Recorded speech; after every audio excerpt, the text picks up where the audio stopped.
Ukraine. But what do you say about that as far as if 3 things I wish I knew before... them telling the world they weren't doing anything, and the documents released in 2018 that they were lying about everything, all the promises that they made, they broke.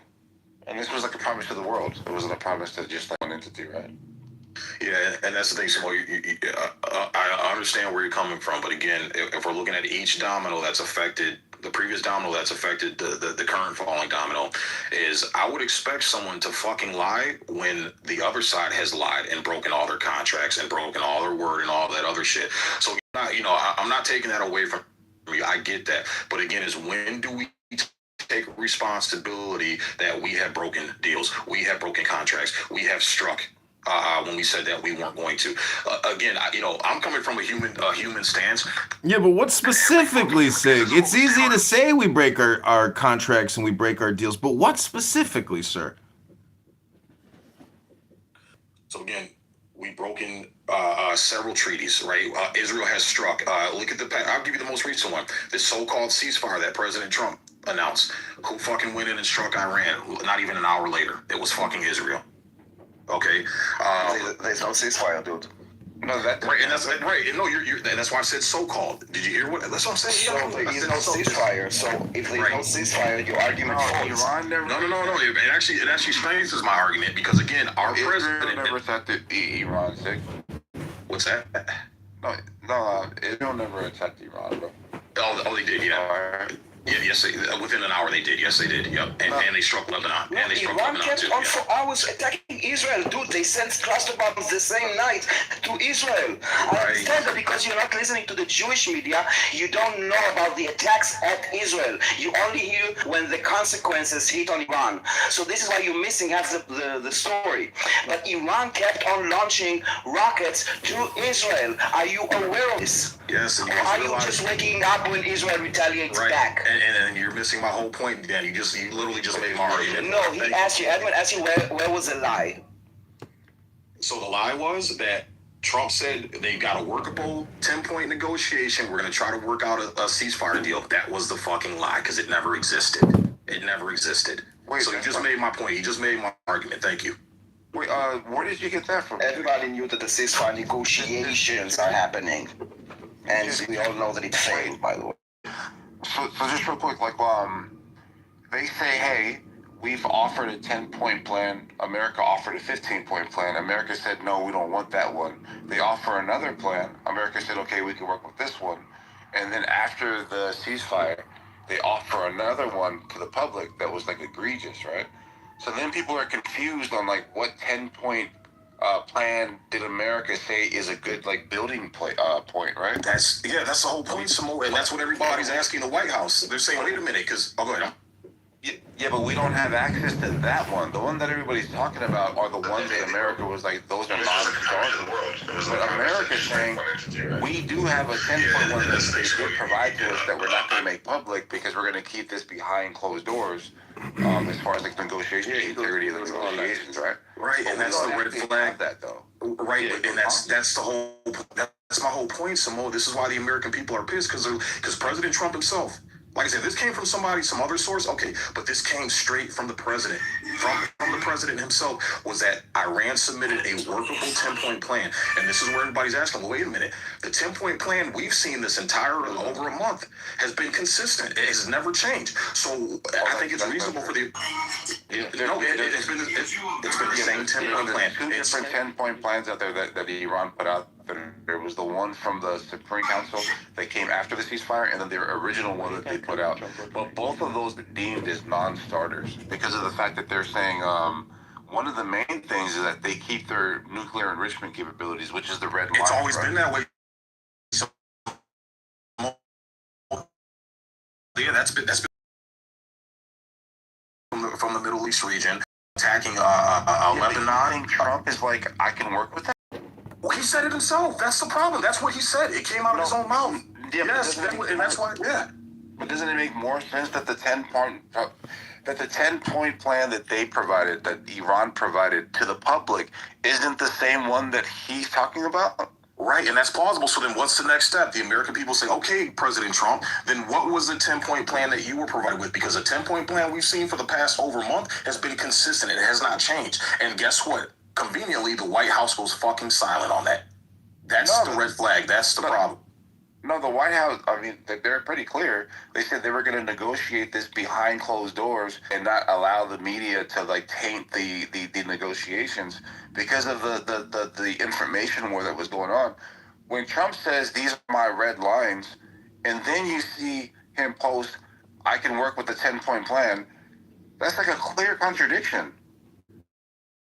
That's what everybody's saying. That's our argument. It's a position. Right, but that's what we're saying is that, okay, because all we've known is the same 10-point plan that's consistently been presented that has not changed, and then Trump conveniently posts, hey, they submitted a workable one. So we're like, okay, fine, maybe they did. It's possible that they did submit something different to President Trump. We're asking, what is it? So now the difference from the 10-point plan you said was workable compared to what they've consistently been saying to the rest of the world is what their demands are, and they're not going to back down unless all 10 are met. Nothing more, nothing less. This is what I'm saying. This is the problem that the people have. And for some reason, the White House is totally silent for that, to answer that reasonable question from the American people. But say, like, we know that the Iranians have taken some pretty extreme positions and have defaulted, like they've done faulted like every single time, right? Like they've done said, we're never going to do a ceasefire. We're fighting to the death. That changed. We're not going to do this. That changed. That didn't change. And that was what Daniel's point was, is that there never was a ceasefire. The only ceasefire came from our president, which it's clear that Iran never agreed to any fucking thing. And this is why Vance just came out and said, yeah, go ahead. Wait, how is there not a ceasefire right now, bro? Because there were still attacks. Less than an hour after Trump's announced there's a workable plan and we're going to go into negotiation talks with them, the firing never stopped. The attacks never fucking stopped. That's the whole point. So President Trump got caught with his pants down, saying that, hey, there's going to be a 2-week ceasefire where they submitted a workable 10-point plan, and then less than an hour later, shit keeps going. It never fucking stopped. That's the point, Samoa. Well, Trump has been caught with his pants down several fucking times, and this is why people are skeptical of our government and what they've been telling us. All right, so the problem that I'm having here is that it went from a ceasefire where we stopped bombing, Iran stopped bombing. Iran never stopped bombing. Israel never stopped bombing. That's the whole point. The only word of a ceasefire came from President Trump. No, like the argument went to, hold on, Lebanon was a part of the agreement. And then it was like, no, they weren't. But that means that everybody else is abiding by the agreement except for the Israel-Lebanon, like, little query, right? There was never agreement, Samoa. That's what we just been discussing the last 2-3 minutes. If there wasn't an agreement where the ceasefire was, where the negotiations was contingent on the ceasefire, how did they have the negotiations in Pakistan? Okay, again, if you look, Pakistan inserted itself because Pakistan wants this shit to quit. So they've approached and said, hey, we'll try to be the fucking middleman. And that's where everybody's speculating that Pakistan came in, talked with the United States, didn't clear anything with Iran first in hopes that they can go to Iran and say, look, man, let's just put an end to this shit. And that's where Trump made his fucking tweets. And nothing went through. Iran never confirmed any fucking. And that's what the American people have a problem with. That's not true, bro. I could give you the links right now, like where the foreign minister is pointing at the agreement that the Pakistanis are the ones who brokered it. And then the Pakistanis came out and said, no, this was the agreement to the White House, where J.D. Vance and them had to come out and say, no, this was maybe a genuine like misunderstanding. But this is the foreign minister saying this is the 2-week ceasefire that we're going to agree to have the negotiations in Pakistan. Like that's what the Iranians agreed to. They had like 80 people there. The Iranians never agreed to it because shortly after I just provided the link where they agreed. And so they're right. But here's the thing though, and after that, because Iran has several mouthpieces, Zimbabwe, I forget the other two, but they clearly came out and said, yeah, this is a fucking lie. This is a fucking lie. Zimbabwe. And what they posted was consistent with what they've been posting for the last month and a half. Okay, everybody, hold on 1 second. Hold on 1 second. Welcome, everybody. There's a lot of people in the audience. If you want to say something, I'll give you 30 to 60 seconds. Just raise your hand. Come on up. Give us your opinion. I thank you for being here. This is J.D. Vance failed to negotiate Peace. Yeah, see, I gotta go. Let's see, look. Um, we're talking, I looked shit up.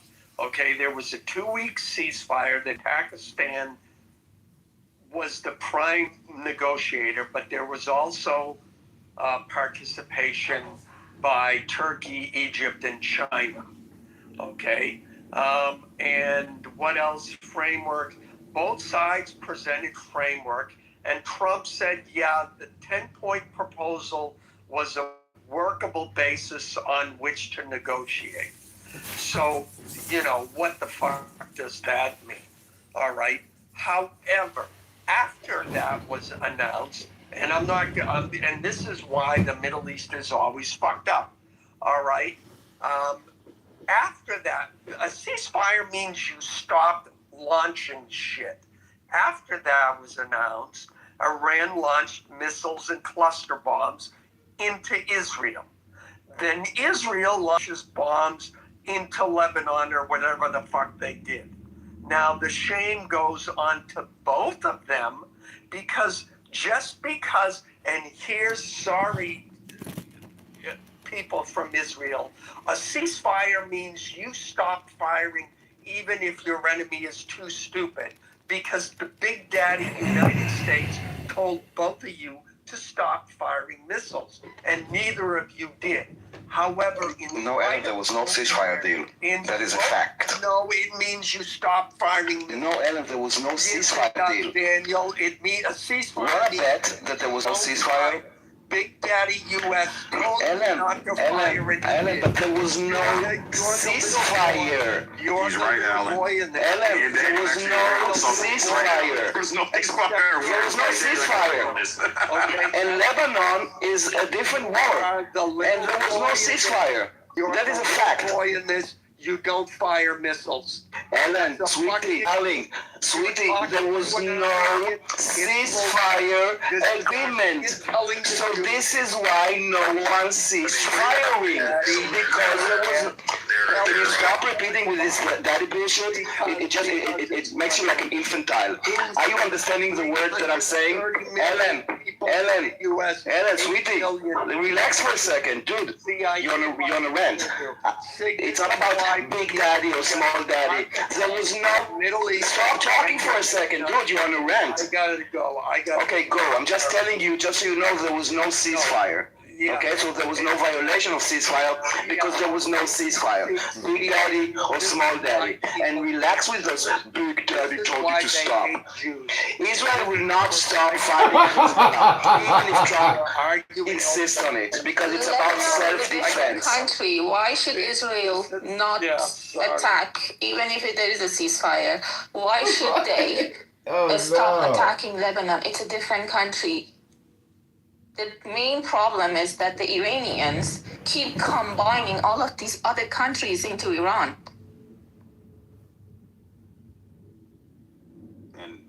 Wait, hold on 1 second. When Alan says this is why he hates the J words, Alan, I gotta say that, like, in terms of global conflict and all this stuff, the fact that Daniel is, trying to talk back to you and stuff, like, Daniel is a gay Israeli Jew living in Germany, doing whatever this guy does to have some fun. Alan, this is your experience, Alan. This is your happening. Have some fun, Alan. It's got nothing to do with the fact that this guy thinks Hashem and Moses and the Bible, Alan, everybody's role playing. Who cares if you're a Catholic, if you're a Buddhist, these are personas, Alan. The guy was born into it just in the same way that you were born into your shtick. So that's the thing to me about racism or anti-Semitism or any kind of hate speech. Like, what's the point? You were cast at birth, Alan, unless you pick up a book and you try to learn something new. Hello? Yeah, I agree with that, man. I'm not, just for the record, I disagree with Daniel on a lot. I do agree with him with there wasn't a ceasefire thing, but Alan's speaking on his own with this is why everybody hates Jews. I don't hate Jews. I'm critical of Israel and the Zionist movement, but definitely don't hate Jews here. This is what he said. This is why everybody hates Jews. That's what he just said. Yeah. Just for record, I don't hate Jews. I'm not critical. People are trying to use logic and fact and truth, but at the end, when they're agitated, the truth comes out. That the reason that they're supporting the Islamic Republic and they're against Israel and even against Trump is because of Jew hatred. And it's sad that this is the reality that they live in. I'm sorry for them, and I pity anyone that has this mindset. No one hates Jews. I think people hate terrorists. So some of the ways Jews... I agree with you. Can you let me finish, or are you too emotionally charged to allow me to... Hey, stupid! Hey, it's me, Point! You see the issue? Hey, stupid! So... I thought you had to go to the television studio today because you're Superman. No, we're talking about Israel Epstein right now. Epstein? So no one hates Jews. Yeah, Israel and Epstein are linked. You see the point? Hold on, stupid. Stupid. Point. We have enough of point. We don't need two of you. I didn't even get started and you had enough. But you're changing. You're trying to change the topic. Nobody's talking about Epstein. Nobody's talking about Epstein right now, stupid. Well, if you talk about Israel, you're talking about Epstein. No, it has nothing to do. Epstein was not an Israeli person. I don't know if he ever met Israel, been to Israel. Maybe he did. But stupid, it has nothing to do with the conversation. Go read the title. We are talking about the ceasefire with Iran and the United States. Israel, Epstein, hand in hand. Now, can I finish? Okay, stupid. No. So no one hates No. Jews. We hate terrorists. Stupid. No one likes terrorists. You can talk about the topic. You want to talk about the topic? People that eat kids. You say it's Okay. all terrorists. Okay. Bye. Thank you. Thank you. Jesus Christ, man.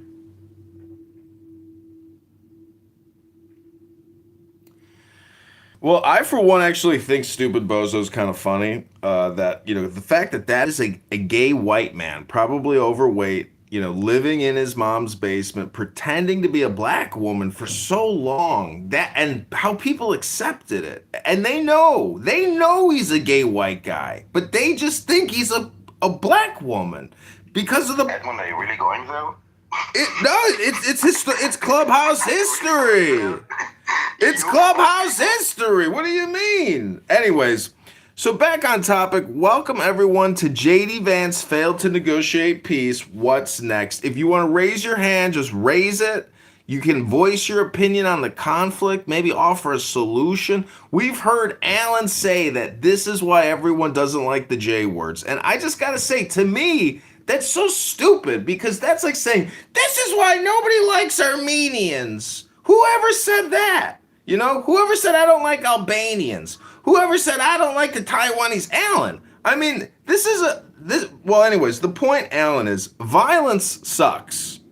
Especially when you're attacked and you're an innocent person and you're being murdered and now your life is over and the people who murdered you only get a couple of years in jail, which happens all the time. We got no execution in this country. I've seen videos of people terrorizing, raping, murdering, killing, stealing, and those people go to jail for just a couple of years in this country. And I'm like, what? Kill them quick. Put them in the ground quick. So when you got international fucking James Bond terrorism movies role-playing in people's minds all around the world at scale, like, that sucks too. I'm not saying it's any, it's not better. It's not worse, actually. Anyways, I'm just saying there are rules in war, supposedly. But as Sig has pointed out, and I have to agree, I think Donald Trump is the master hypnotist, meaning that, but the same thing applies to Obama. When Obama came out and said, we just dumped him off the back of an aircraft carrier, I was like, what? All that work to just dump the fucking body off the back of an aircraft carrier like that? We didn't even get to see a video or nothing? Come on. So I think people say a lot of bullshit that we accept on its face as being the truth. And it's not the truth. But that's state secrets. That's big boy shit. And state secrets are real. And throughout history, there are so many state secrets, it just becomes, a mess.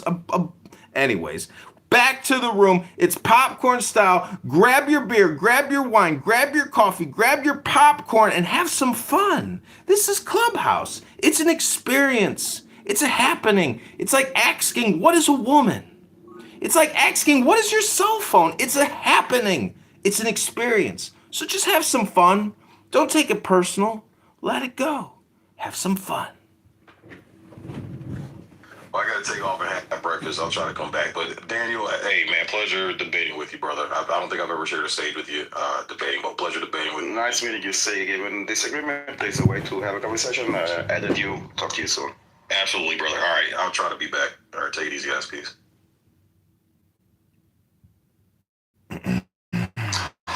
Hey Daniel, like, why would you say there's no ceasefire when Benjamin Netanyahu is on the actual statement making that he agrees with Donald Trump with the ceasefire and would adhere to the ceasefire that was agreed upon, but says that Lebanon was not a part of the ceasefire?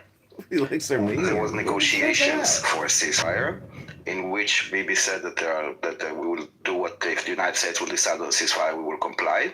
And Lebanon has nothing to do with this, same as the war between Russia and Ukraine was not part of the ceasefire negotiation between Iran and the United States. Again, United States and Iran are meeting in Pakistan to discuss a ceasefire. How the fuck, I'm sorry for my French, does Lebanon and Israel have anything to do with this? Why don't they also agree that Russia and Ukraine will have a ceasefire? Because it's none of their fucking business. It's very simple. So what you're saying is that there's like these three different conflicts and you're not trying to conflate them. But when Benjamin Netanyahu understands that they're involved in two conflicts simultaneously, this is their campaign with Roaring Lion. When it comes to Roaring Lion, they're saying there is a ceasefire for Roaring Lion. That's the mission of Israel in Iran. Yes, that was in Iran. Yes. There's a ceasefire there with Roaring Lion right now. No. Well, there's like a hold. There's like a hold. Give you the statement from David. There's a hold. I get it. All right. So there's a difference. So when we say ceasefire, we mean we're going to stop shooting right now so we can talk. No, there are two ways of doing ceasefire. One is that we stop shooting and then we negotiate, which is what we did with Iran. And the second one is what we did, for example, with Hamas and Hezbollah, is that we're doing the negotiation on the fire for a ceasefire. Well, there's a conversation that's happening, I think tomorrow, Israel announced, either tomorrow or Tuesday, where they're going to have the conversation with the Lebanese government. We don't have a war with Lebanon. We are talking, again, Lebanon is a country, our war is against Hezbollah. And Lebanon does not represent Hezbollah. So I don't know if you're like doing this on purpose. All right, so like there's a conversation with Israel and Lebanon coming right here in 2 days. Right, for peace. Yes. Right. It has nothing to do with Hezbollah. Lebanon is on our side in removing Hezbollah from Lebanon. That's the point I'm making. Okay. But anyways, all right. So you agree that there's no ceasefire with the Lebanon Israel, but there is a ceasefire with Israel Iran. No, there's not a ceasefire. We are holding for the negotiations. All right. They didn't. So we don't do the you can do the negotiation while fighting, and you can say, okay, let's stop, have a negotiation with a very short time frame, and then either we come to an understanding or we resume fighting. It was not an agreement of, okay, we're going to have a ceasefire, those are the terms, this is a violation, it will last this should happen. No, there was no ceasefire agreement. What do you think the 2 weeks came from? There was the discussions was for 2 weeks. Yeah, but now they didn't agree, right? They went to meet in Pakistan, in Islamabad, to have a negotiation. Both parties left Pakistan without reaching an agreement. Yes. So they didn't reach an agreement of a ceasefire.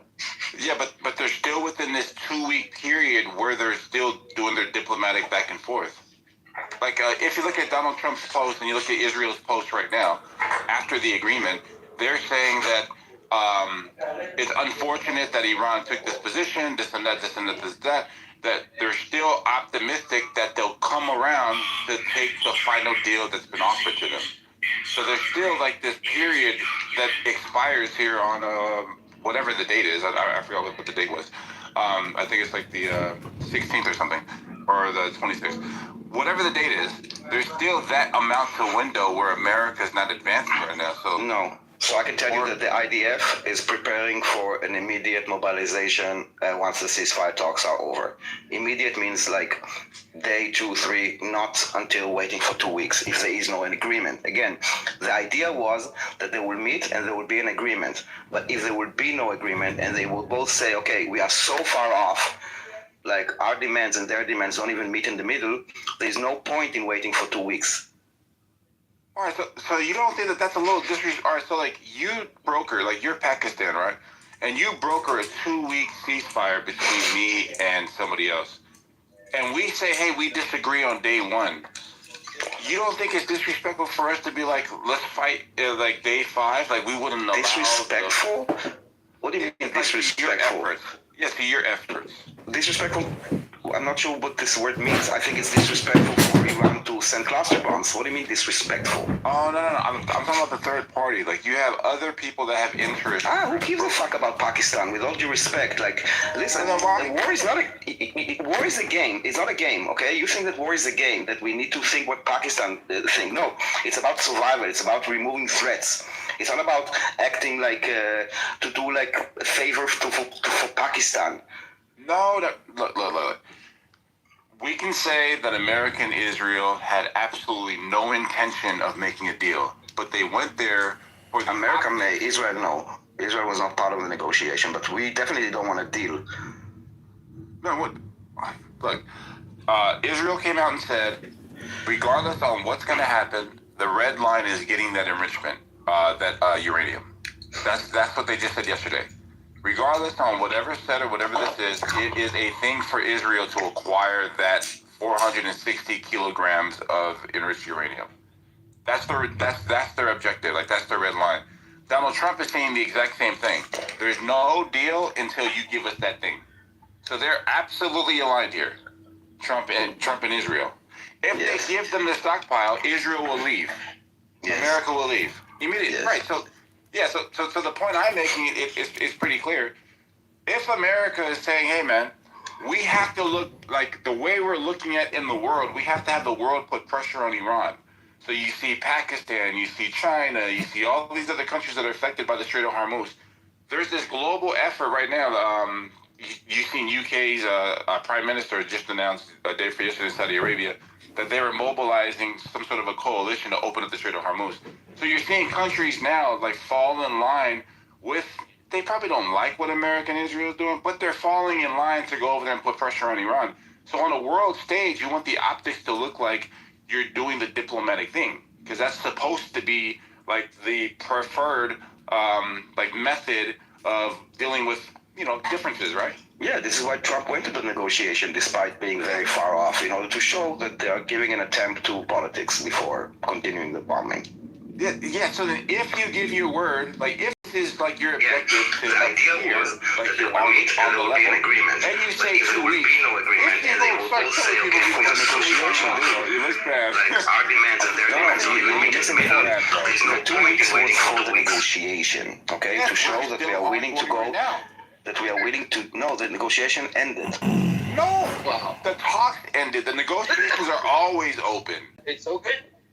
Okay, at some point they will say, okay, we are too far off. So you're saying that once they realize they don't come to an agreement, they should just wait for another, 10 days for, out of respect to Pakistan? To the world? That is, not only that is like, okay, tell me, what does it give on the world stage? Let's say that Trump and Iran said, okay, we are too far off, okay? We don't agree, okay?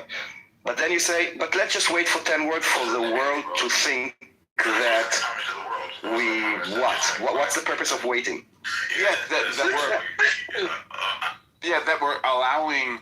No, I understand. But let's say we agreed that there is nothing, like, okay, we tried it. We are so far off. It's not that we need some time to kind of hash out the small details. We are like not in agreement. Okay, there's no talk. And then everybody says, okay, there's nothing to talk about. It's not about like how many or how long or whatever. It's just like no negotiation. So what is the purpose of waiting 10 more days if we are saying that we are too far off? Yeah, so it's like this is what happens here, right? So it's like for 21 hours negotiations, you walk away, JD Vance announces, this is bad for Iran, whatever this is, right?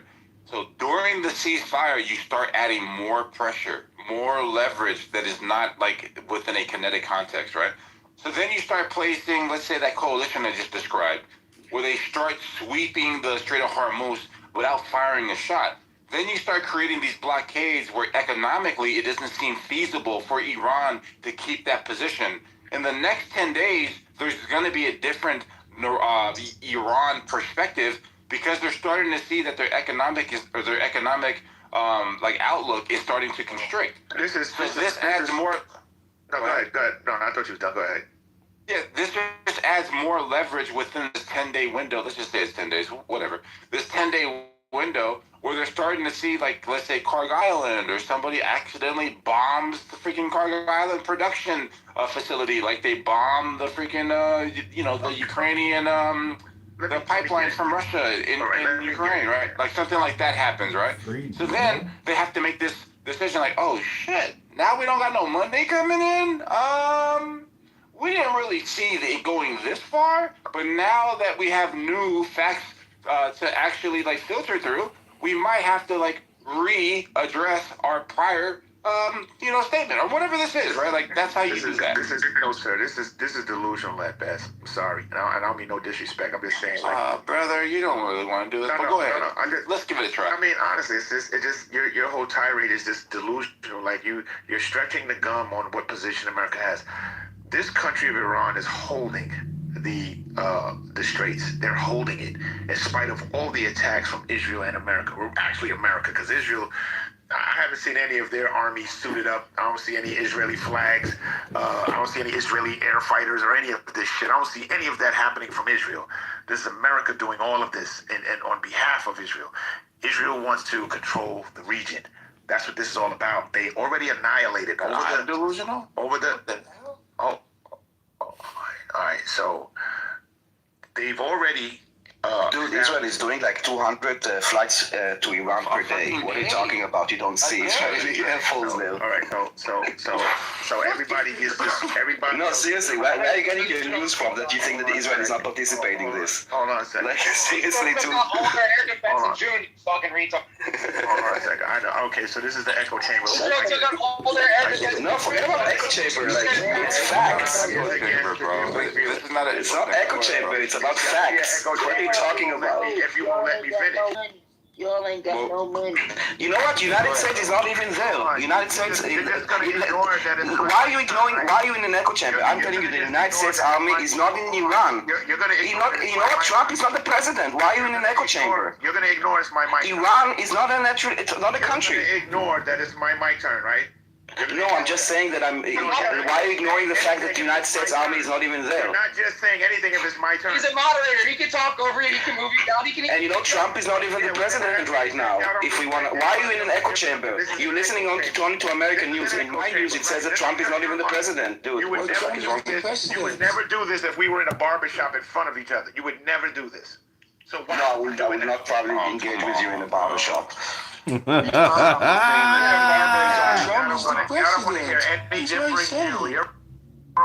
Daniel.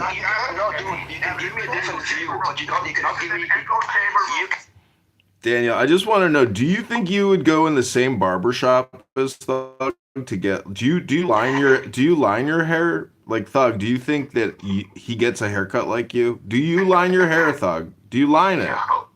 That's the funny part about it. He would never do this in the barbershop that I'm in. Never. No, I would never. Dude, this is really. I don't live in an echo chamber. You can have your own opinions. This is an echo chamber. Sweetie, listen to me 1 second. One sentence. Let me give you one sentence, okay? Pulverize Israel. Listen, give me one sentence. You can have your own opinion. That is fine. You cannot have your own facts. That's it. All right, so go on with the delusion. You said America is the only one there. Israel's not there. Go ahead. Also, I want to point out to Thug that if they were in a barbershop together, it's not like you can just like snap your fingers and put like duct tape on somebody's mouth in the barbershop. But he's implying that if Daniel were to magically snap his fingers and put duct tape on his mouth, that would cause a fist fight. Hello?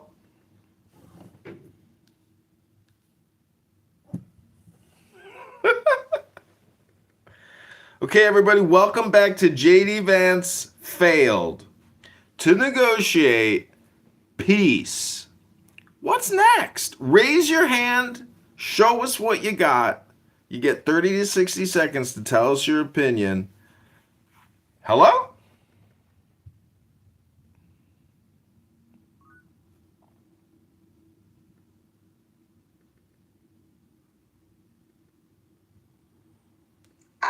Maybe I go next. I have thought from day one that negotiating with the Islamic Republic is impossible. These guys come from a different DNA. They have chanted death to America, death to Israel for 47 years. And just assuming that they will come and negotiate, it's nice to try. I give them US, some, it's good to give them a benefit of doubt and hope to change behavior. But I don't think they're capable of change.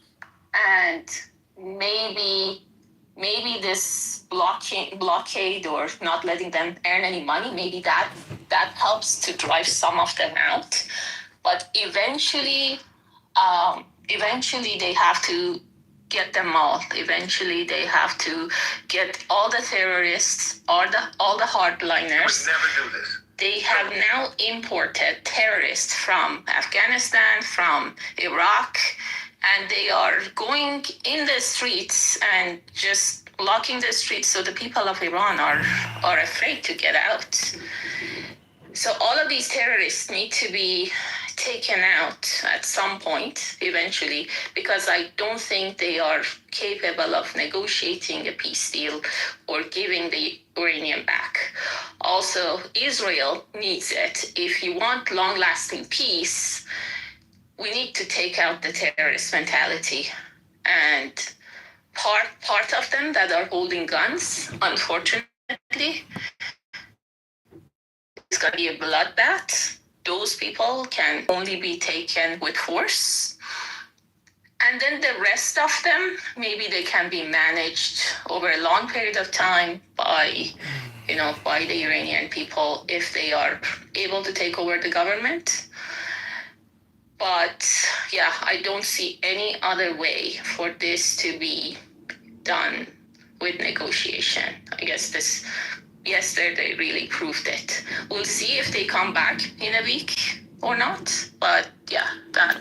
Melanie, you say a bloodbath is the only way, but what I'm wondering is, in the Japanese negotiation and surrender in World War II, soldiers will follow operations orders and commands. So I'm just saying, you may want, everyone who's a terrorist to disappear. But what I'm saying is perhaps an order is going to come from the top or of whatever is left from the top of the mountain.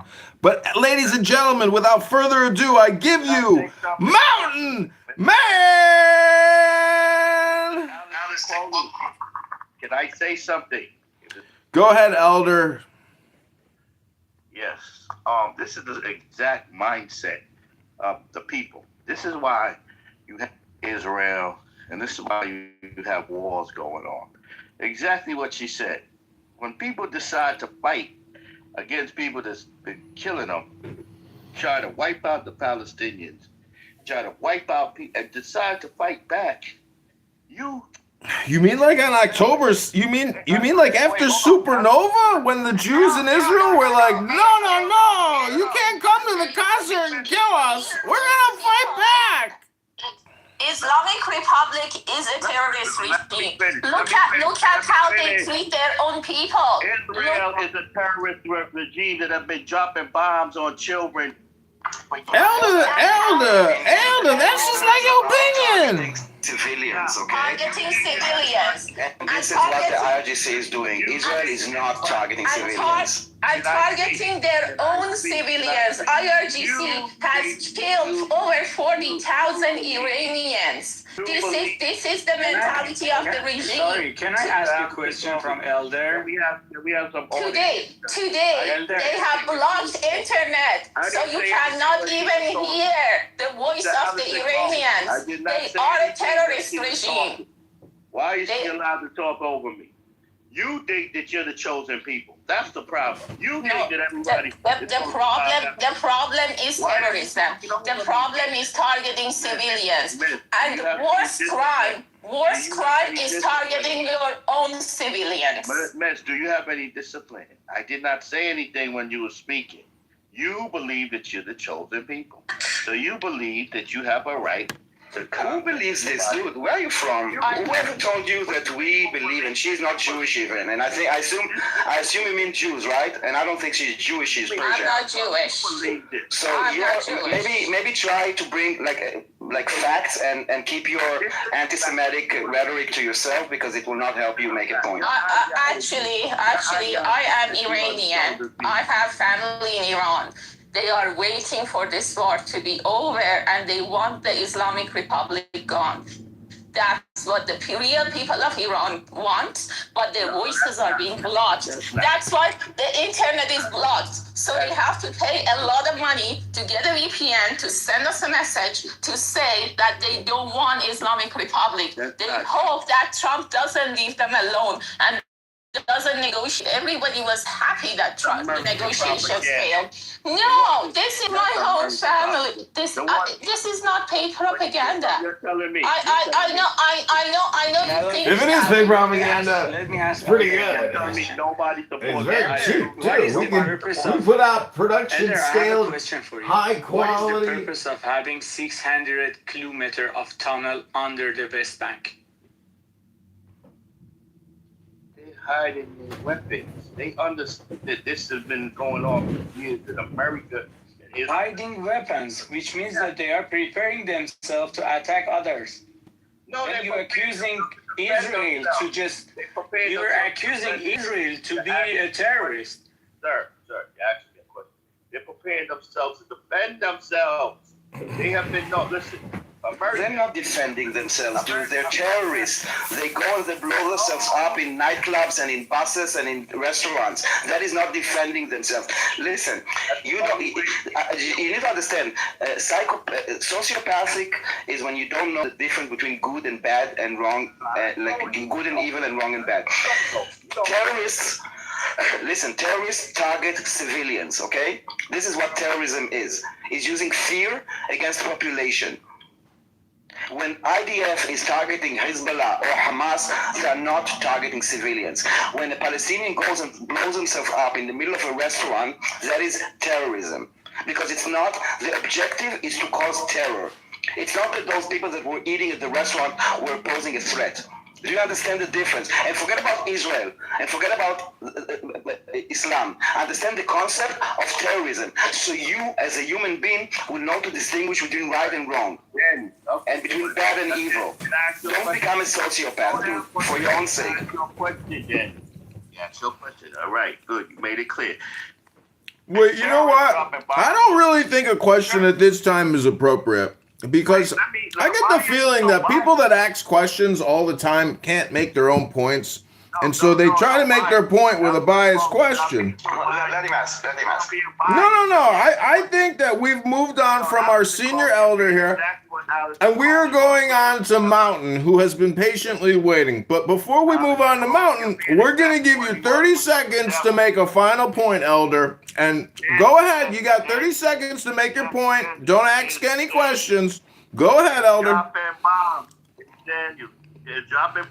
If you ask a question, I'm just going to move you to the goop. But you got 30 seconds to make your final point.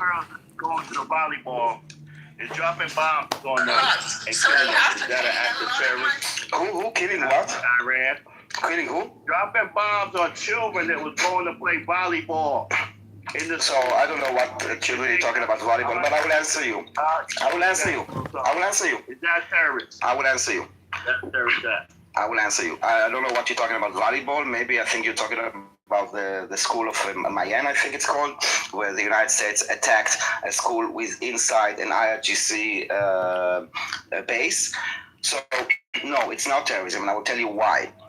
Was the target of America to hit a school, specifically and kill children? Was their target? I think you don't understand the concept of intent. Do you understand, for example, the difference between manslaughter and murder? In both cases, or you know what, and an accident. In all three cases, someone dies. The intent is what makes it a difference. And terrorism is about the intent to target, meaning that you put the civilians in the target and then you pull the trigger. As an intention, do you understand the difference? So no, it was not terrorism, because that was not the target of the United States to hit children. Maybe you should ask, why does the IRGC put a school inside a base during a war? That is a legitimate question. That wiped out people. Your attitude is the same. You don't think anybody should challenge you. You think that you should go around the world and destroy. Don't tell me what I should and what I shouldn't. You asked me a question and you got an answer. Do you disagree with my answer? You're not the chosen people. Do you disagree with my... Okay, we've come to the conclusion that we're not the chosen people. We're moving on to a new speaker, Mr. Mountain with the American flag. Thank you, Elder, for your participation and submission.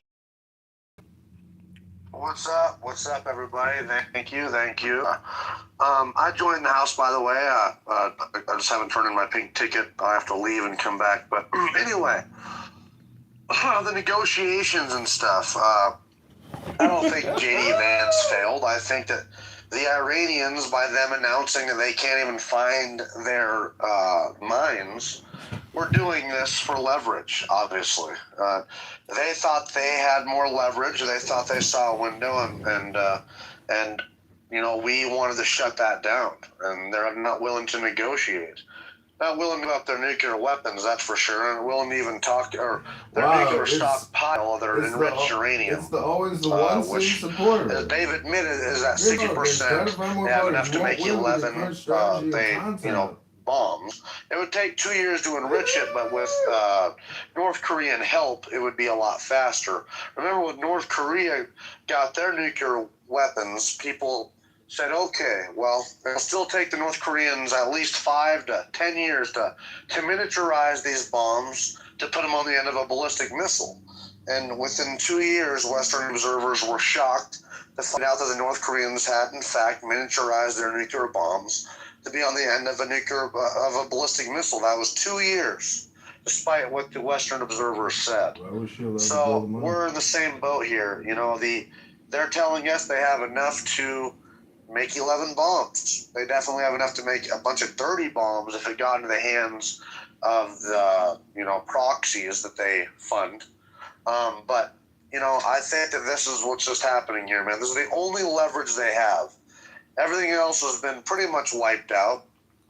Their Air Force, their Navy, the IRGC is not destroyed because they're very decentralized, and their drone fleet and their missiles are not completely destroyed, but they're down by 90%. But we have to remember the country is the size of Texas by 2 times. Twice the size of Texas, 2.5 times the size of Iraq, 98 million people, versus 20 million in Iraq. So we have to be serious about this. This is going to take some time. As far as the Iranians rising up and stuff, they have this opportunity. This is it. So I don't know if they're willing to do it. If they're willing to put up with 47 years of what the IRGC did, then I'm sure they're still too afraid or unwilling to act now. No, they're just waiting for it to deteriorate just a little bit. They don't have the weapons, right, Samoa? They don't have the weapons. You just have to wait. Like, let's say you cut the power off. Let's say there's no more food on the shelf. It's only a matter of time. Hope so, Samoa. I sure do. And that's the thing is, you look. I mean, it's likely to happen. I mean, look, it's kind of a domino effect here. We got Iraq, we got Libya, we got Syria. We tried with Afghanistan, that didn't work out so well. If we wanted to get it, but there is no leadership in Afghanistan. I think it's a different objective for Afghanistan. I think this one's a little bit more directed towards not Iran. Iran's just a piece on the board, but for larger things that America happens to have in their sight. So look at this choking point, or not choking point, but blockade that they're talking about here. everything that's being brought, like Donald Trump says, hey, the blockade is going to be like put in. So now they're going to constrict the economy, and then they're going to be able to like identify certain bombs. Now the Strait of Hormuz is going to be moving with this coalition, daring Iran to violate the ceasefire, which justifies them moving into new green-lit targets that are within the interior of Iran while choking off all of their export revenue. Right, so like this is like the second layer, which would probably take 3 to 4 weeks in my estimation, right, before they start feeling the actual pressures.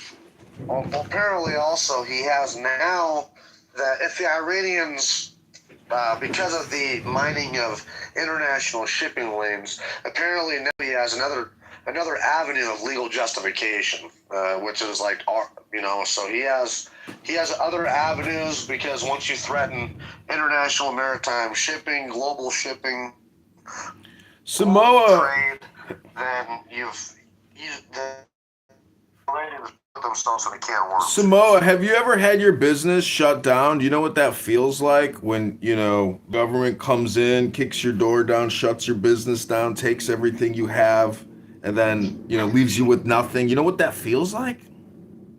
Nope. Welcome back, everybody, to JD Vance Failed to Negotiate Peace. What's next? If you're in the audience and you have an opinion, we want to hear it. Raise your hand. Let's hear your voice. I hope everybody has fun. This is a room with one goal, and that's to have some fun. Yeah, I think JD Vance, I think that his stock actually went up here. I think when people say, hey, JD Vance was probably like the point of like least resistance for the Iranians. He's the person against the conflict in the first place. He's going to capitulate to like Iran's more leveled like position, and he walked out pretty easy, right? So it's kind of like makes Iran it kind of seems as if they're the ones that are not being genuine, like in the engagement, right?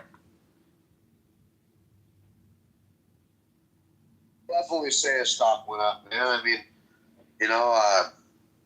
he's heading to negotiations and stuff, and I think it's going to be a JD Vance, Marco Rubio ticket. Marco Rubio as the VP. I don't necessarily want Marco Rubio to be president, especially right away. Maybe down the road, if that's because you're racist. No, let me finish, Samoa.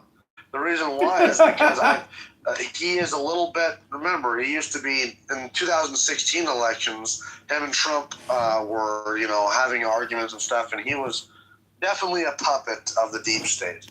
A little Marco and stuff like that. And he still has some deep state, swamp, ties that I worry that we're going to lose all of our mega gains if we allow Marco Rubio to take over the mega mantle. Then all of a sudden it's just status quo, business as usual.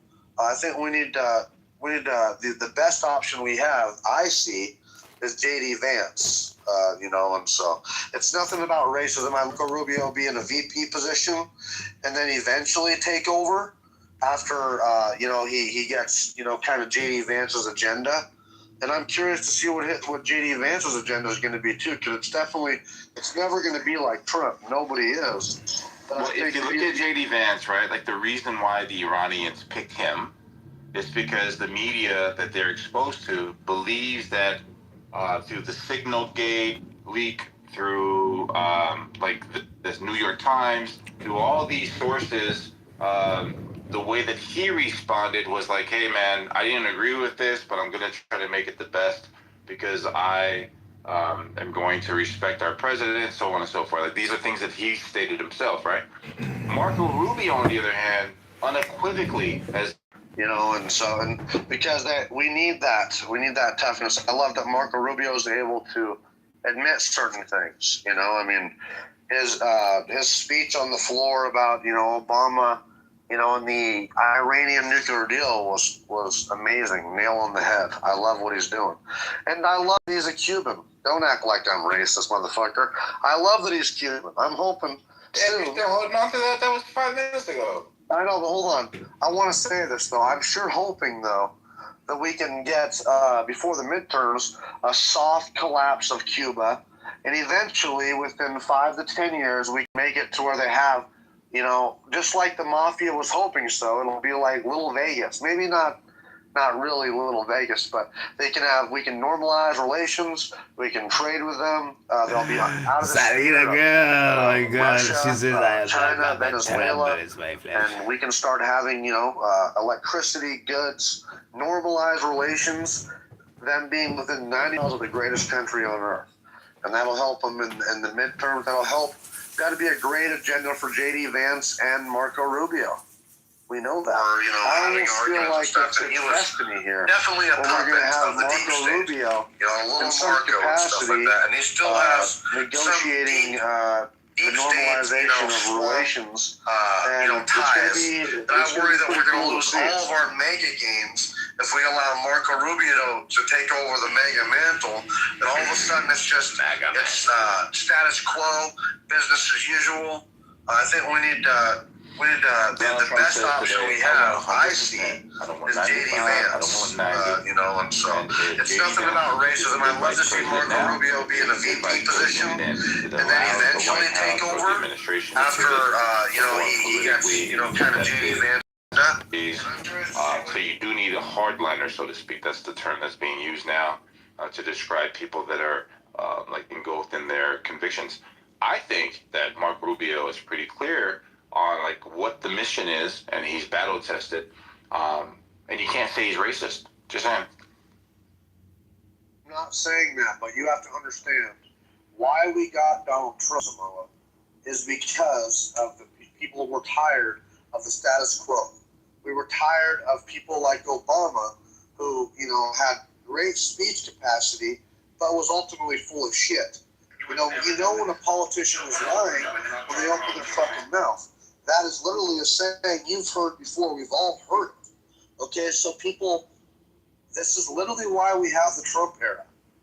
People dog shit on Trump because he's not rehearsed, but they sure do love how genuine he is. You can't knock him for that. He has no filter, and he shoots from the hip, and he says it how it is.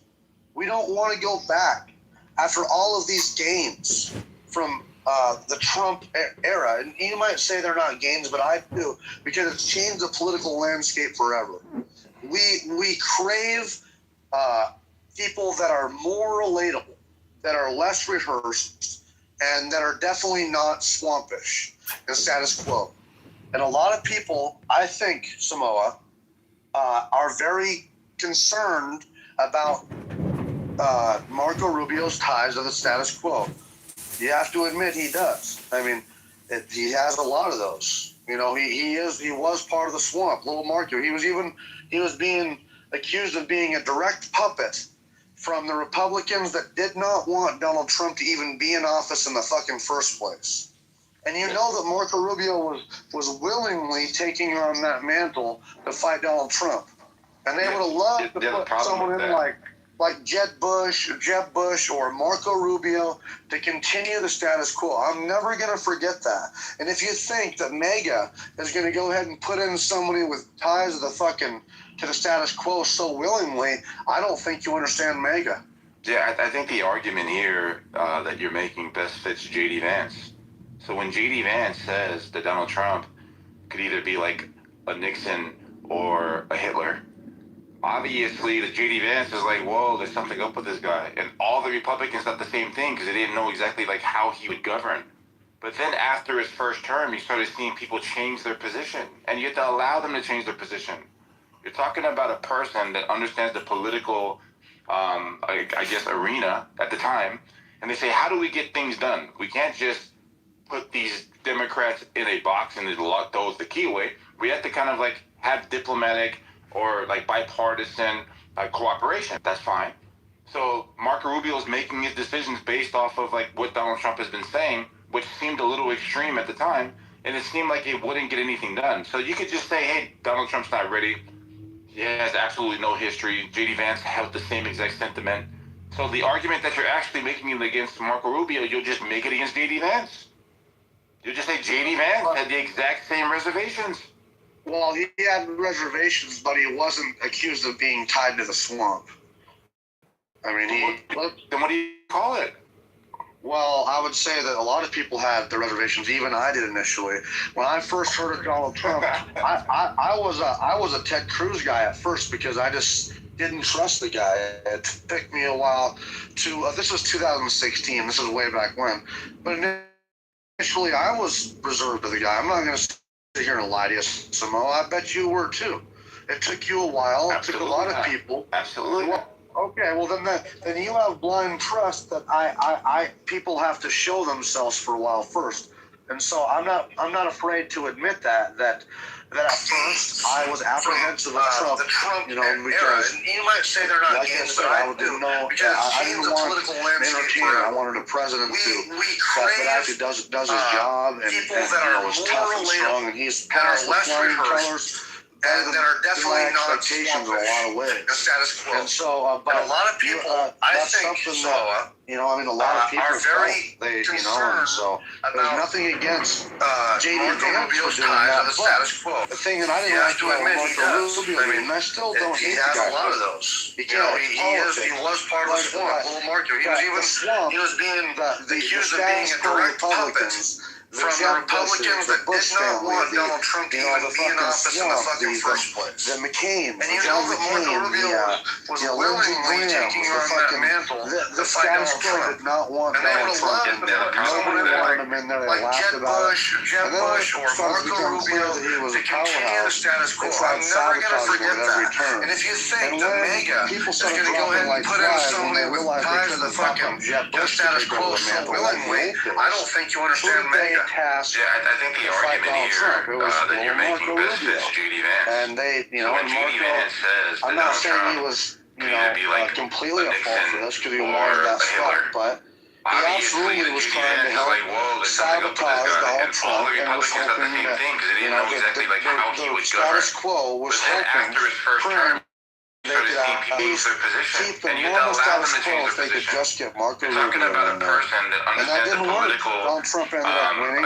Arena at the time. So, how do we get things done? We can't nothing like that happened with J.D. Vance. Democrats in a box J.D. Vance didn't have that type of thing. have diplomatic or bipartisan cooperation. Would we be doing what we're doing right now? So Marco Rubio is making his decisions based off of what Donald Trump has been saying, which seemed a little extreme at the time. And it seemed like it wouldn't get anything done. So you could just say probably Donald not Trump's not ready. president besides Trump. He has absolutely no history. J.D. Vance held the same exact sentiment. So the argument that you're actually making against Marco Rubio, you just make it against J.D. Vance. Conflicts would have never even been. You just say J.D. Vance had the exact same reservations. When he spoke against he had reservations, but he wasn't accused of being tied to the swamp. The Houthis I mean, were allies in the Middle what do you East. call it? Clearly see that they were. Well, I would say that a lot of people had their reservations, even I did initially. When I first heard about Donald Trump, I was a Ted Cruz guy at first because I just didn't trust the guy. It took me a while this is 2016, this is way back when. But initially, I was reserved to the guy. I'm not going to sit here and lie to you, Samoa. I bet you were too. It took you a while. It took a lot of people. Absolutely. That's horrible. Okay, well then you have blind trust that people have to show initially before he got Maduro. Remember, you did. The Trump era, and you might say they're not games, but I do. It was the political landscape forever. No, we crave. What you said was you were people scared, that are more and I used the word relatable, purposefully. that are less You were rehearsed, scared that it was going to turn and that are into definitely a not never-ending war. swampish and status quo. yeah, I was afraid that And a it was lot of gonna people, be I think, Samoa, And what I said was, are very this is the objectives are different. about They're using the drug vote as a Marco catalyst Rubio's ties to to the status quo. justify how they're You have to sitting in the admit he region does. for this I mean, blockade. He has a lot of those. You know, he was part of the swamp. He was being accused of being a direct puppet from the Republicans that did not want Donald Trump to even be in office in the fucking first place. And I'm saying that it's not going And to you be a know that never-ending Marco war. Rubio But you can was clearly see willingly that what I'm taking on talking that about was mantle absolutely to fight accurate. Donald Trump. No. And they So would you're love getting ahead of someone yourself. like So what the Jeb argument Bush, remember, Jeb Bush, I or said, Marco and Rubio you gotta let me to finish continue here. the I status said, quo. I'm I never don't going to want forget that. this to be a And if you forever think war. that MAGA Clearly, is going this to is go not ahead and about put the in drug somebody vote. with ties to the And fucking you to the status quo as so well as willingly, Infinity, I don't think you understand another MAGA. guy was saying this. Yeah, I think the Yes, it argument is about the here drug that votes. you're And I making was best like, fits J.D. Vance. these drugs are not even fucking going directly into America. They're going into Trinidad. It's clearly not about the drug though. It's for something else. It's something else bigger. And you're like, no, it's about the drug boats, man. I mean, we just have to wait and see what it's about the drug boats. But then after his first term, he started seeing people change their position. And you have to allow them to change their position. You're talking about a person that understands the political, I guess, arena at the time. And they say, how do we get things done? We can't just put these Democrats in a box and lock those the key away.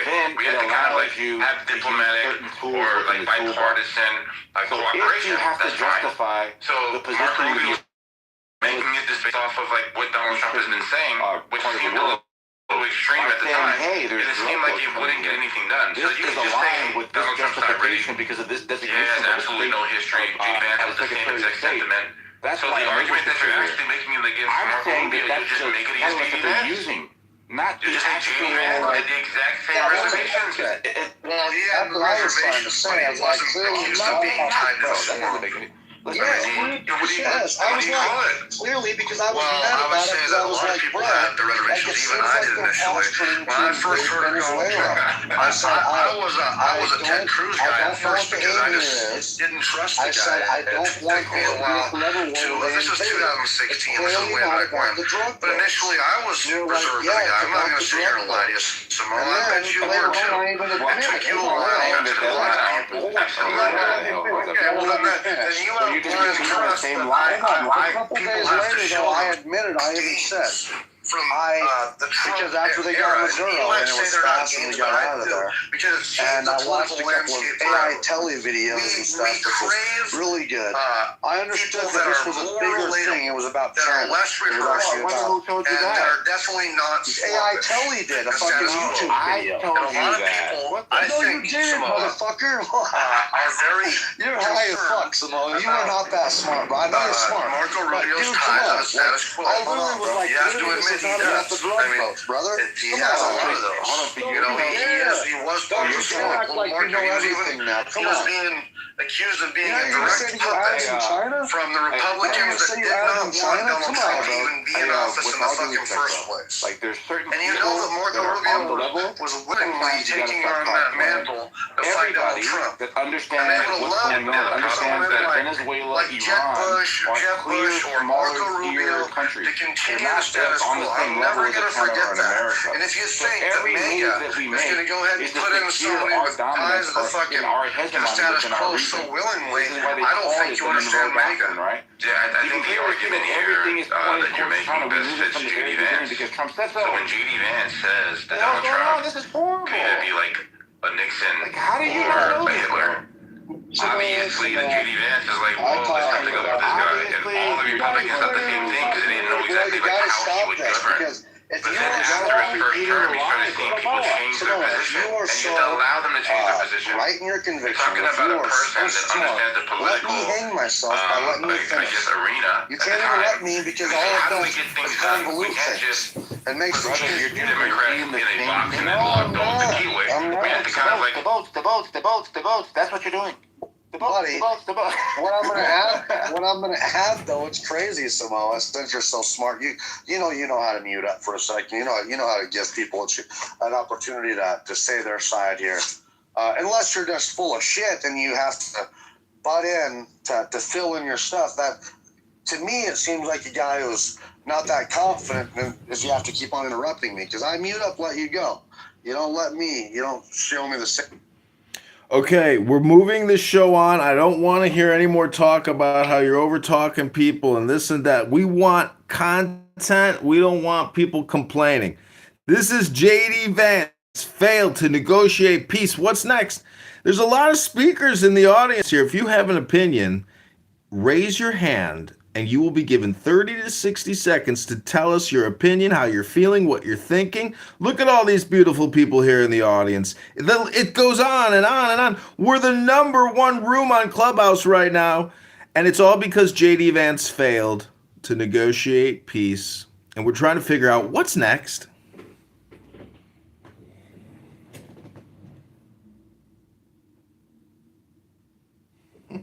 I was a Nazi for that. Anyway, sorry. Go ahead. I see we have Joe B down there, a campaign contributor who is the daughter of a former NSA official and herself has worked in counterintelligence and intelligence gathering. We have other beautiful people in the audience I see here. He's trying to come up, John. A bunch of people are apparently. We even have Steve Appel in the audience. I just live streamed Steve's Ask the Atheist onto YouTube. Thank you, Steve, for the incredible content as always. Welcome to the stage, TC!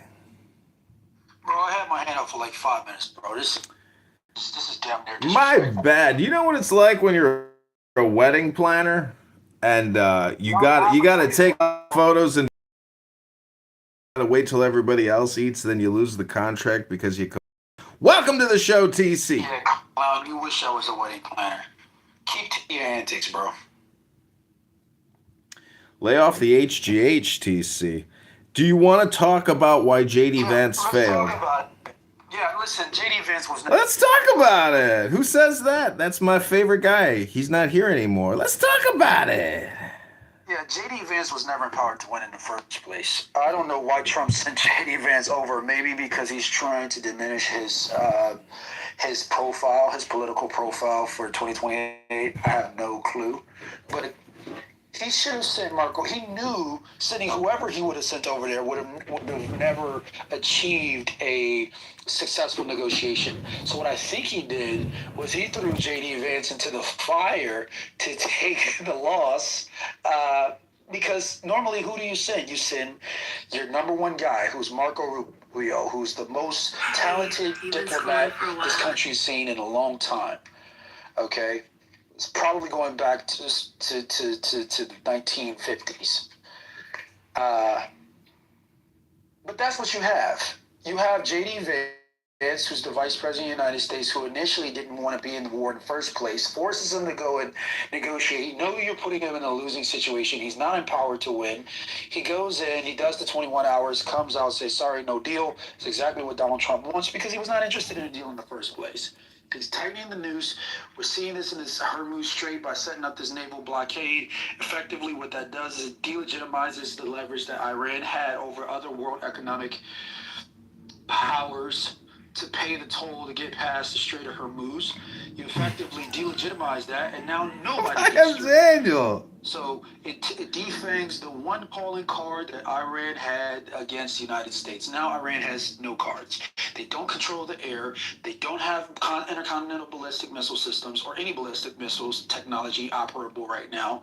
Their defense systems are weakened. They've dismantled, America has dismantled their political infrastructure by removing the Ayatollah Khomeini, okay, and his band of thugs. Former president of Iran, Mahmoud Ahmadinejad, is gone. All right, so there's effectively no IRGC structure in place to control the fallout of this war. And you've crippled them economically. Now they can't trade with anybody. There's no money coming in. There's no money going out. They are sitting ducks, okay? And so Trump has strengthened his hand. Good job to him. We'll see what happens in the next 2 to 3 weeks. Hang on. All right, no. I don't think so. Hey, who are you, dude? I'm going to finish my commentary. Thank you. Excuse me, I'm here. What the hell is going on? You're shooting ducks. All right, so like I said, we're not going to have to wait long. This is going to be 2 weeks max. Trump's going to effectively negotiate this ceasefire. Iran is going to scream uncle, and the rest is going to be history. We have effectively dismantled their nuclear program. They will never have nuclear weapons. They're going to have to turn over their uranium that they have, which is like 4 or 5 scuba tanks worth of enriched uranium at this point. And then we'll set up monitoring systems so they can no longer proliferate nuclear options. Damn, man. Bro, like, I want to tell you something, guys. Please shut up. Wait a minute.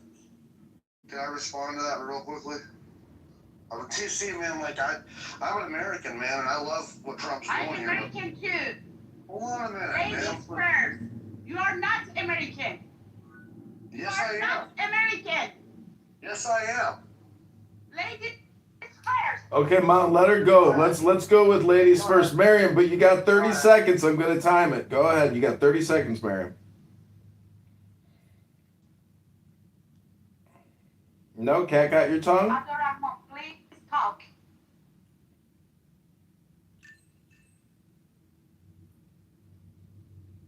Okay, everybody, welcome back to the Iran War, JD Vance peace deal, Israel, USA News.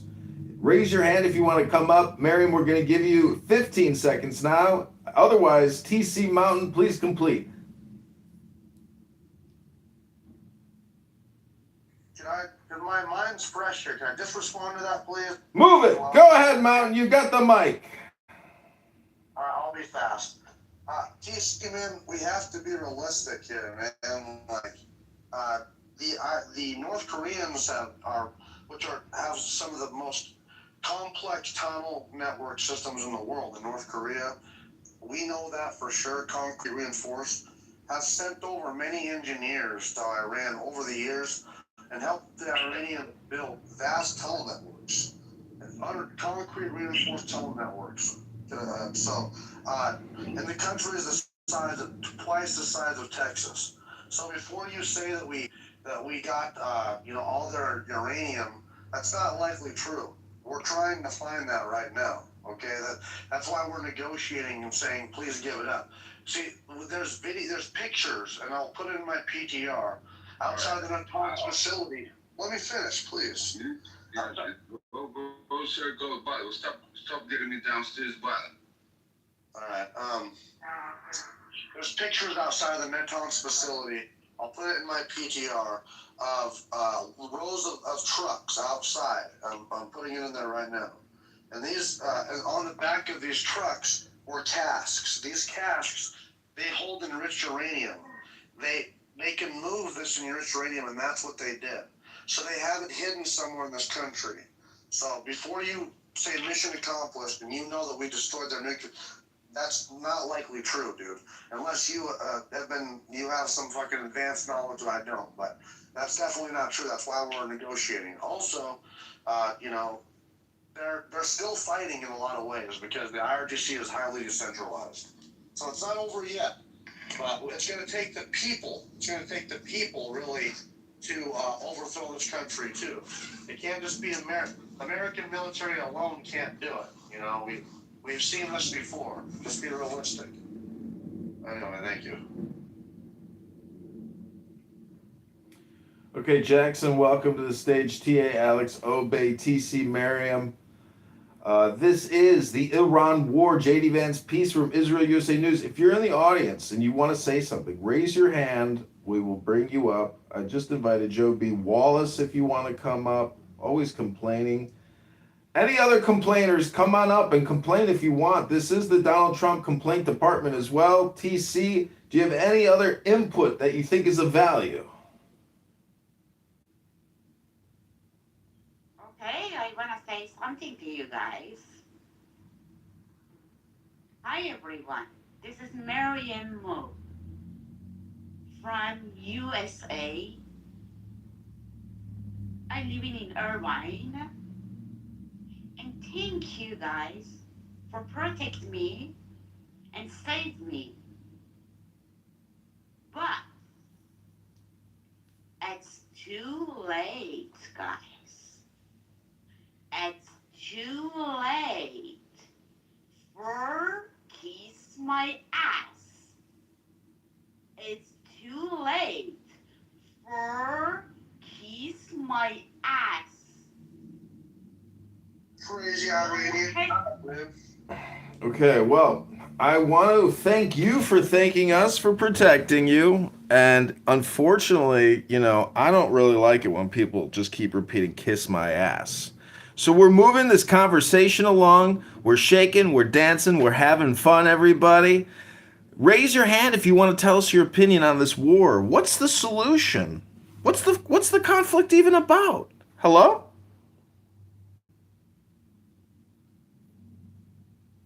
I want to do a response to TC with a report. I'm mystified. I have to tell you, right now, I don't think that a lot of individuals understand the depth of our situation for it, but it's just more because of misinformation. We really don't have an idea of what's happening in Iran itself for it. I mean, they've destroyed all right, I don't know what side you would blame for it, but the internet is not of usage in many sectors of the country for it. And I mean, there are some pieces of information, particularly to foreign news sources. But I don't think people see the bigger picture. And I think we can see the one which is directly in front of us. Our price increases in regard to gas. The fuel affects everything. You know what I mean? Everything, because everything that you use was bought there by some agent that uses fuel. So if it's in the process of saying like what the effects are or where exactly we stand, we can see that one very clearly. On the world stage, there are some countries right now which are in major, they're suffering blackouts because of the lack of oil. Many of them use the oil as needed. They don't really build an infrastructure to hold tons and tons of oil that you're millions of barrels that you'll use each day is not practical.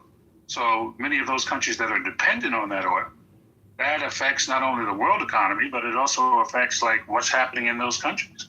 So it's causing chaos all around the world. And the fact that J.D. Vance, which you can have your own opinions in regard to his political aspirations in regard to that, I really don't think that he has that much chance in this situation for it. Because remember, he was a big anti-war individual. He supported Trump vehemently on the fact that there'll be no new wars.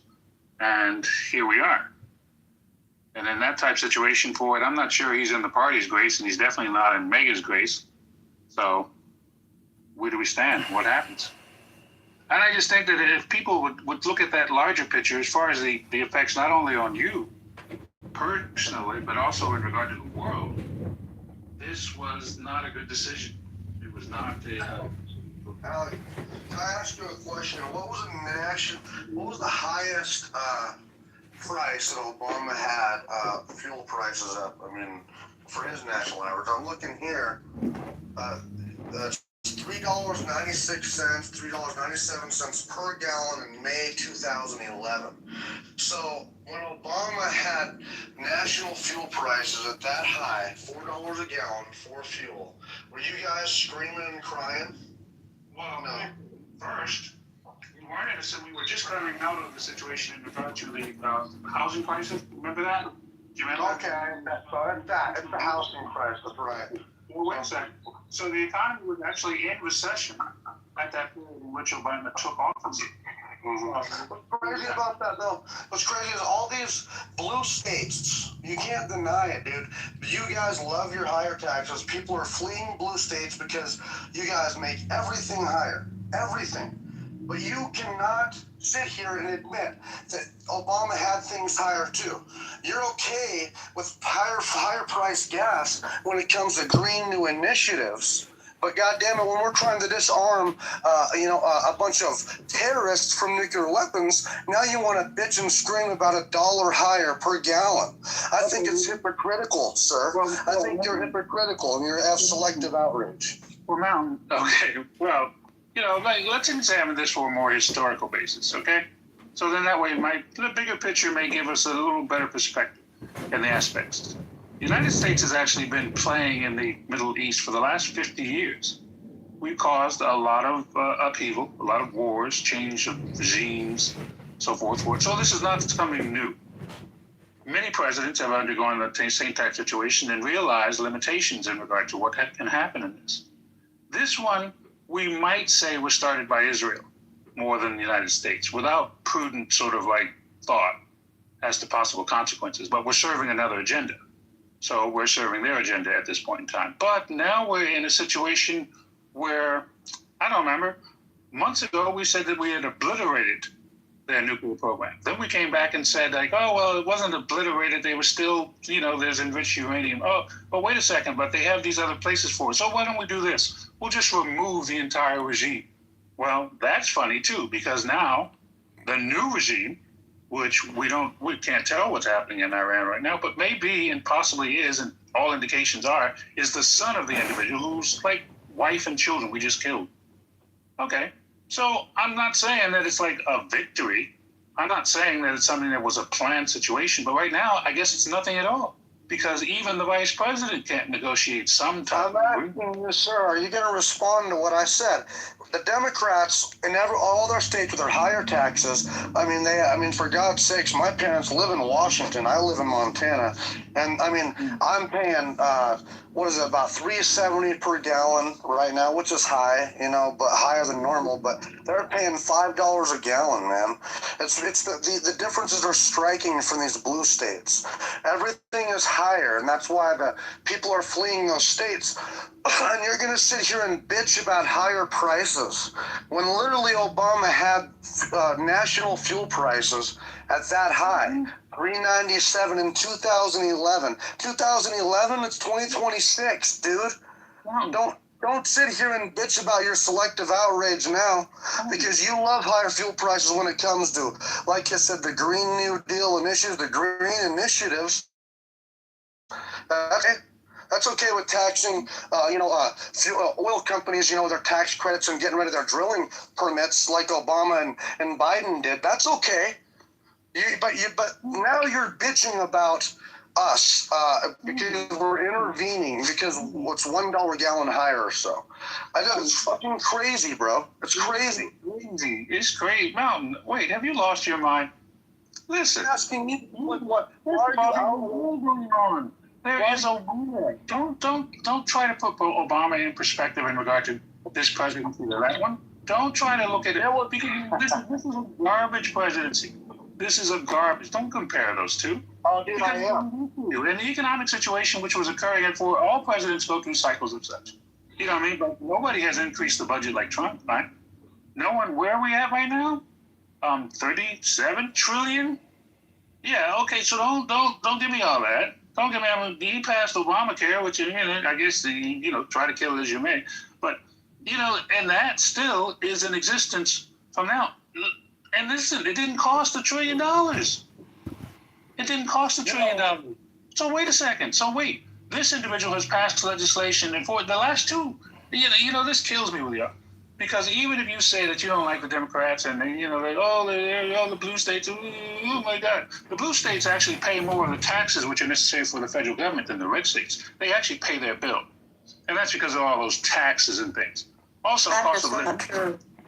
Show me. What?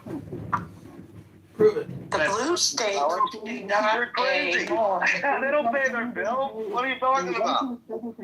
In regard to the state, the taxes which are paid by the state of California, the federal taxes do not exceed exactly what other states can actually pay. Some of the states, such as Mississippi, which are for overall revenue issues for it, are not able to pay their overall federal tax. That does not compensate the federal government in regard to its overall budget. Is that what you're saying is not true?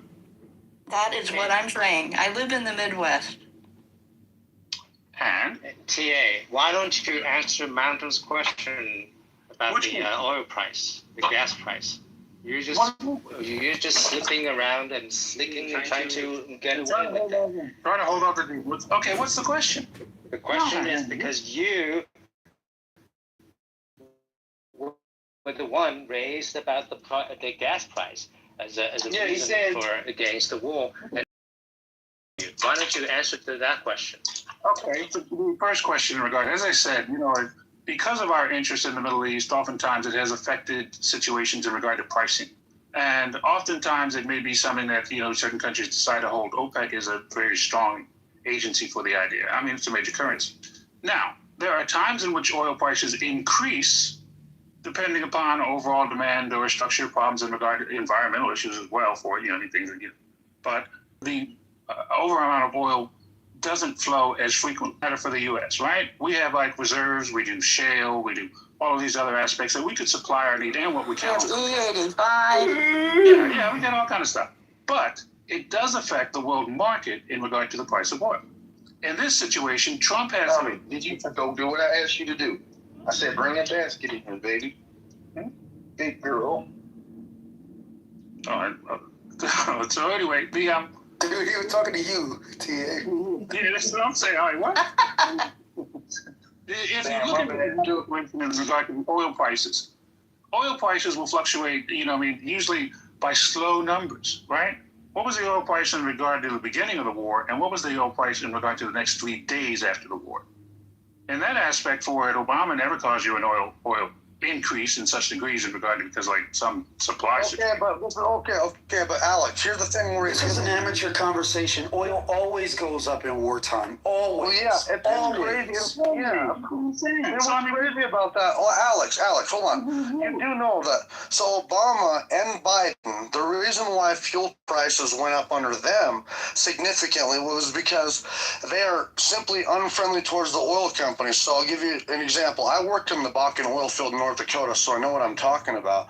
The oil fields, the oil companies, they get credits. They get credits, and basically tax credits that are given to them, because they got huge startup costs. These were wiped out, taken away by Obama and Biden. Also, they have to have permits. A lot of them were taken away. Pipelines that were in effect, so like the Keystone XL pipeline, canceled because these presidents are unfriendly towards oil. When you're unfriendly towards oil, you end their tax credits, you end their drilling, licenses. You make it tougher for them. Then oil prices go up. But you don't say nothing. Okay, but yes, during wartime, temporarily, we're going to see some increases in fuel, but it's temporary. But the selective outrage with you is fucking crazy, dude. It's crazy.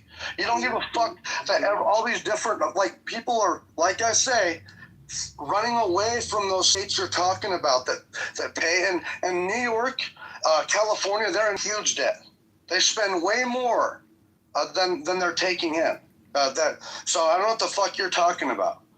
My parents live in Washington. They just incorporated in March, 29th, 2026, they incorporated a 9.9% wealth tax, where if you make over $1 million a year income, you get taxed 9.9%.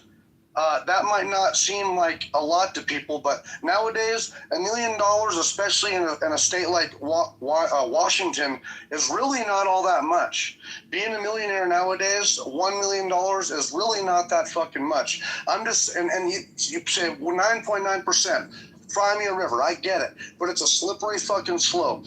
And this is what's happening in these states. This is what happens when you have a Democratic leadership.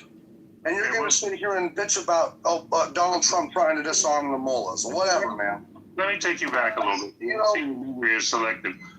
In regard to, what did Trump say that he would do the first day he got in office? Free Palestine. Free Palestine? California. Well, he worked on that, right? He claimed to end the war. Okay, yeah, that was it. And what else? I'm going to bring down prices. I'm going to bring down inflation, right? So I'm just saying. So then he, went to work at it. He went to work in regard to the I suppose, implementation of the tariffs, right? You remember those, the big tariffs to bully other countries in regard to situations forward, to wreck the world economy, just, back and forth, like just uncertainty. You remember that? Well, then we kind of get to our situation in regard to the tariffs are ruled unconstitutional. That's illegal. You can't do it.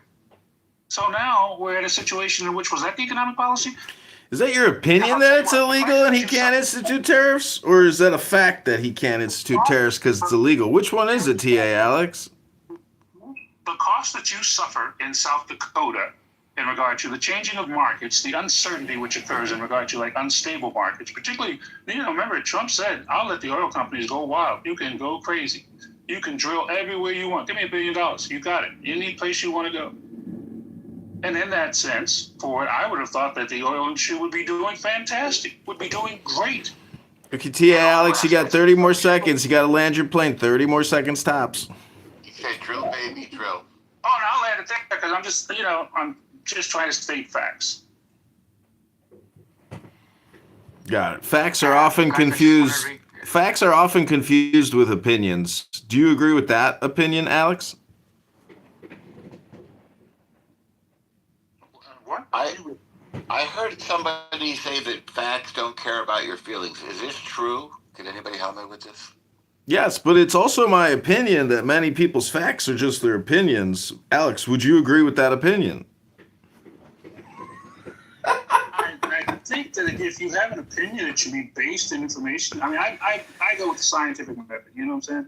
So it's like, got it. So you use your power of observation. Okay, then you make a hypothesis. Got it. All right, well, El Normo is here, the surprise guest, ultra luxury 5-star clubhouse superhero host of your dreams, to give you the truth, the facts, not opinions.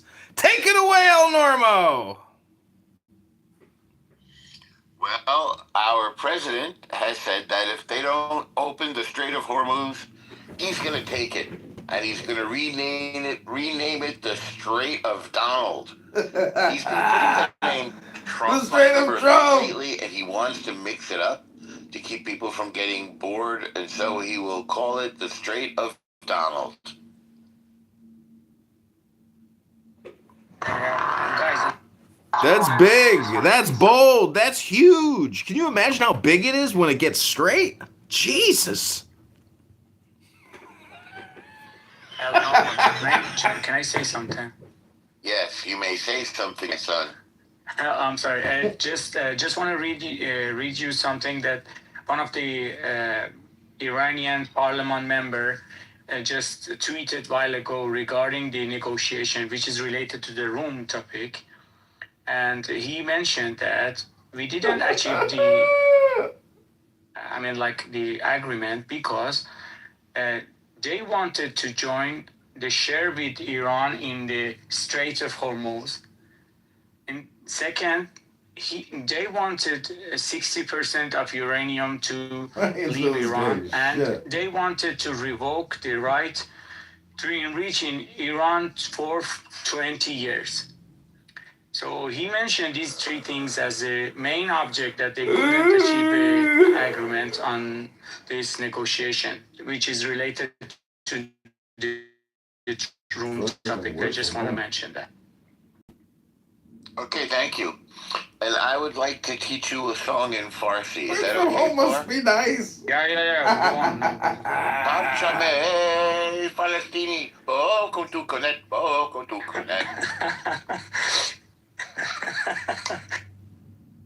You know that I'm not the IRGC supporter. I was just mentioning that what is he just tweeted regarding the room topic. I'm not never ever supported these guys. They're lunatic, and I know that you know that I went to one of these guys' room, and I was just thinking to just go over and see what they are really thinking.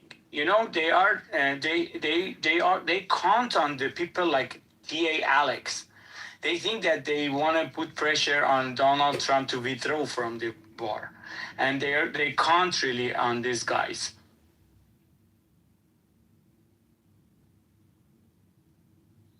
You mean they're weaponizing Americans' impatience with war? Yes. They count on it. Like they think that probably the pressure from inside the U.S. will push Donald Trump to withdraw from the war, and they have this narrative among each other that probably the parliament will not accept Donald Trump to continue to have a war in Iran, and that's why they are still resisting, so that they will reach to that 60 days, and so that they will reach to that point that Donald Trump withdraw from the war. Some people have called it the enemy within. Exactly. The IRGC content about. I know. It's an old technique. It was even used by the Soviet Union of weaponizing protest movements, anti-war sentiments, even racial conflicts in order to achieve their aims abroad. Amazing. You bring up racial conflict because, interestingly enough, after the IRGC is destroyed, reparations are going to be paid to the Iranian people, the victims of the IRGC, in the same way that the victims of Hezbollah and the victims of the terrorists in the Gaza Strip from Yasser Arafat. We're already making plans to take $8 billion from Yasser Arafat's daughter to make reparations to Israelis killed in bus bombings, disco bombings, other terrorist bombings. Reparations is a big thing.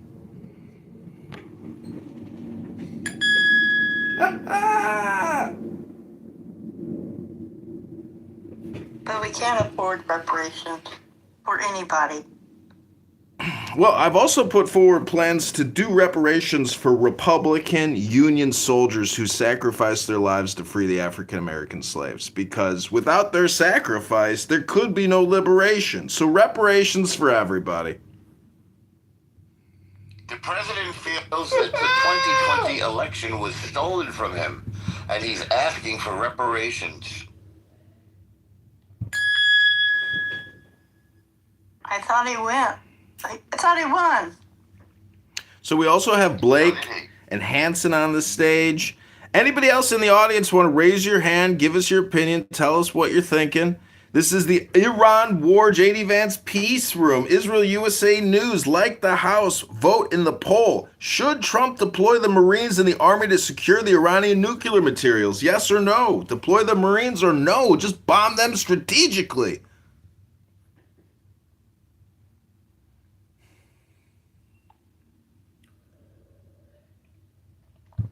Trump wants to rename the Persian Gulf the Gulf of Trump. Anybody in favor of this? He's a joker. Y'all are jokers.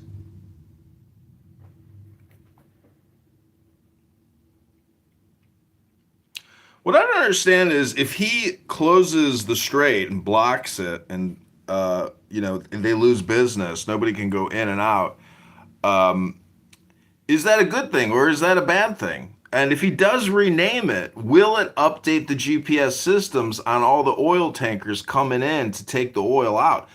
Also, don't forget, Trump has told the world that America is the world's largest oil producer. So bring your ships to the Gulf Coast. Bring your ships to the West Coast. Bring your ships to the East Coast. We will fill them with our beautiful, luscious oil.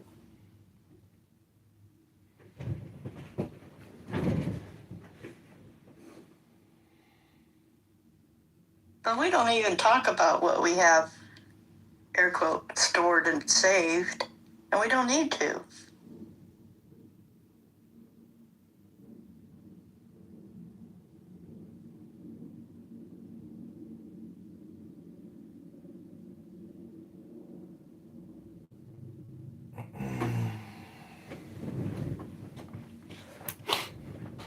So I want to thank everybody for coming. If you're in the audience and you want to tell us your opinion about this war, about this conflict, about Donald Trump, we are here to receive your complaint. Thank you for being here. We hope you have fun. Like the room, follow the mods, and raise your hand. Also, the management will be accepting wagers on when the war will restart. Please pick a time. Please pick the amount of money you would like to wager. We will have an under-over. Yes, for TA and everybody, if you look at the BZ, the Brent crude oil futures, the average crude oil price during the Obama administration is $83 per barrel, and during the Trump administration till now is $72 per barrel. So Obama is so much higher. The oil price is so much higher than the Trump administration.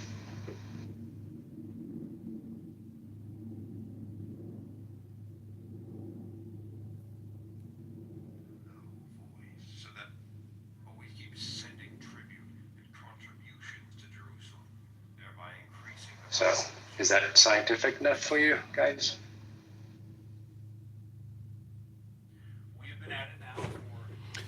Okay, I'm going to play a clip from you. This is JD Vance, released 23 minutes ago. Here we go. And we've had a number.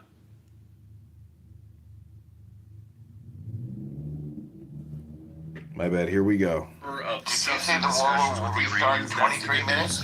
The bad news is that we have not reached an agreement, And I think that's bad news for Iran much more than it's bad news for the United States of America. So we go back to the United States having not come to an agreement.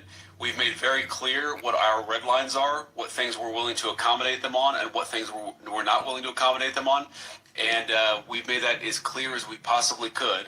And they have chosen not to accept our terms. Do we see a fundamental commitment of will for the Iranians not to develop a nuclear weapon, not just now, not just 2 years from now, but for the long term? We haven't seen that yet. We hope that we will. And whatever shortcomings in the negotiation, it wasn't because of the Pakistanis, who did an amazing job and really tried to help us and the Iranians bridge the gap and get to a deal. But the simple fact is that we need to see an affirmative commitment that they will not seek a nuclear weapon, and they will not seek the tools that would enable them to quickly achieve a nuclear weapon. That is the core goal of the President of the United States, and that's what we've been trying to achieve through these negotiations.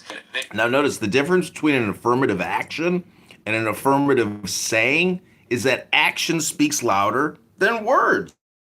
Their new programs, such as it is, the enrichment facilities that they had before, they've been destroyed. We just could not get to a situation where the Iranians were willing to accept our terms. I think that we were quite flexible. We were quite accommodating. The president told us, you need to come here in good faith and make your best effort to get a deal. We did that. And unfortunately, we weren't able to make any headway. We were constantly in communication with the team because we were negotiating in good faith. And we leave here with a very simple proposal, a method of understanding that is our final and best offer. We'll see if the Iranians accept it. No, everybody always says final and best offer is the first offer. I don't like that. I think that, kind of undervalues possibly the applicant or the applicability of the situation. Anyways, we just heard from J.D. Vance, the number 2 in America, tell us that we are looking for affirmative actions where it's not just talk, and it's not retooling, because we want to know for sure that the Iranians are never going to have the options, the capability to build a nuclear bomb quick enough to pop it off to commit mass genocide and murder and chaos. So, welcome to the room. Please vote in the poll. Follow your moderators. Raise your hand if there's something you want to say. Is there something thinking in your brain? Is there words thinking? Do they want to come out? Do you want to talk about that? Raise your hand. Let's hear from you. Can I say, I think some special forces incursions would be good to secure these things. But we have to know where this shit is. And like I say, man, I've done research on this. We know the North Koreans and the Iranians are really tight. We know the North Koreans have got very good engineers that have, like I said, concrete reinforced tunnels, thousands of them, up to 4,000 we have identified. So they've come over to Iran and for years have helped the Iranians build tunnels just like this. I suspect, and our intelligence agencies suspect, they're in some of these vast tunnel networks. So it's gonna take a whistleblower, or it's gonna take them, admitting where it is. It's going to be tough, man.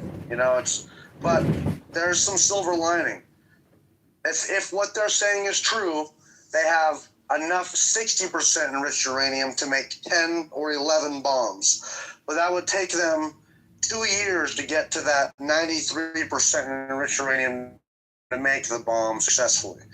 But the 60% enriched uranium they have, they could give it to any of their proxies if they wanted to pull a wild card, and these proxies can hold a whole city hostage by releasing this shit. So, I don't know. The nuclear bomb shit, we have to find it. We have to find the enriched uranium. So that's kind of so. But once that does happen, send in some special forces. I would like special forces instead of conventional forces. Marines are still. They're special, but they're not, known as special forces. If they send in, special forces, recon units, then we can still say, hey, it's not a conventional war. It's a special forces incursion. We want to make sure we still win the optics war here. We don't want the Democrats saying, ha, see, they're sending in troops. Well, yes, but these are special forces, all right? We do that all over the world, so. And that'll be effective, lightning fast. We get the shit, we get it out of there. You know, that's what I think. So.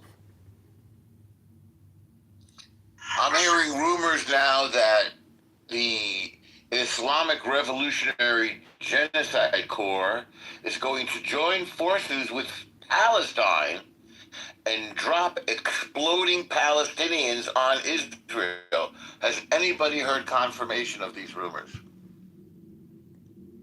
I have. These types of fragmentary weapons are very unstable, and they have to put these propellers and automated machine deployment systems.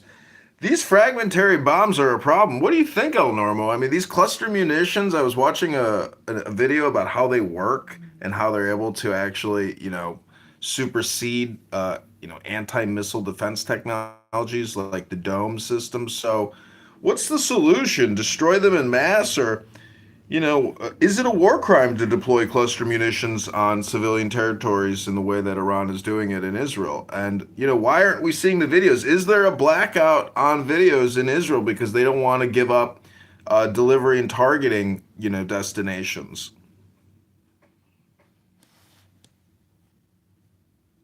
Any truth to the rumor that Iran plans to drop exploding Palestinians on Israel?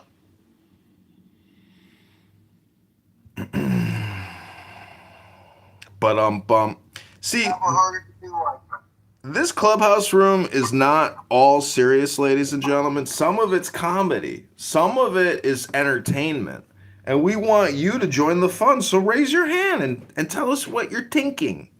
I just want to quote Pepe, the world famous clubhouse comedian and artist here, who says,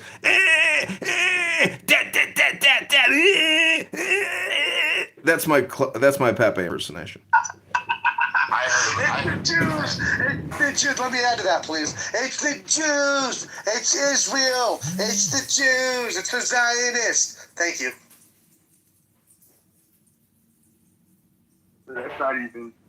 That's not even Pepe's MO as far as the anti-Zionist rhetoric. That's not even his MO, actually.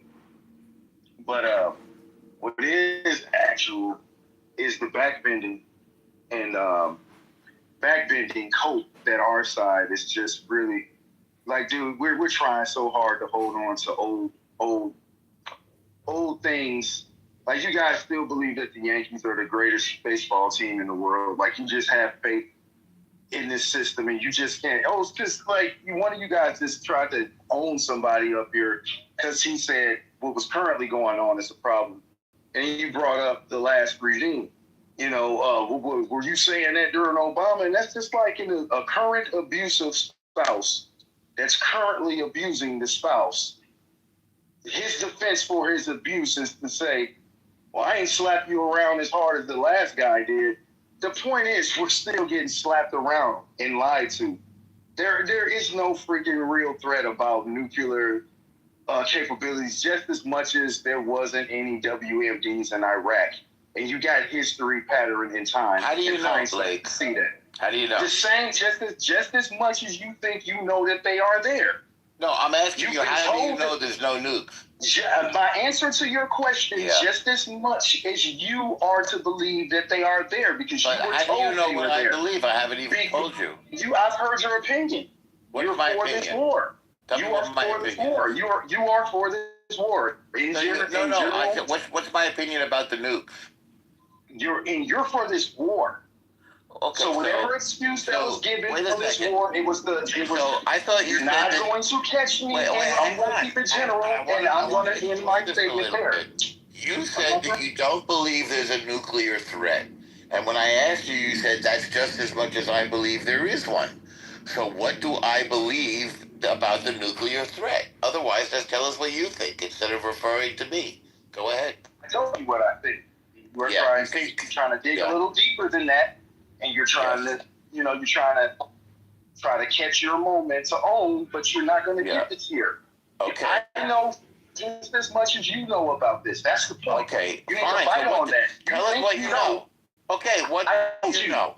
I told you. I speculate that there are no true threats of whatever Iran has to throw at us. Speculating. It's all propped up. You have no just knowledge. as much as you. Oh, you got your golden moment. Just as much as you have been told. What did I speculate?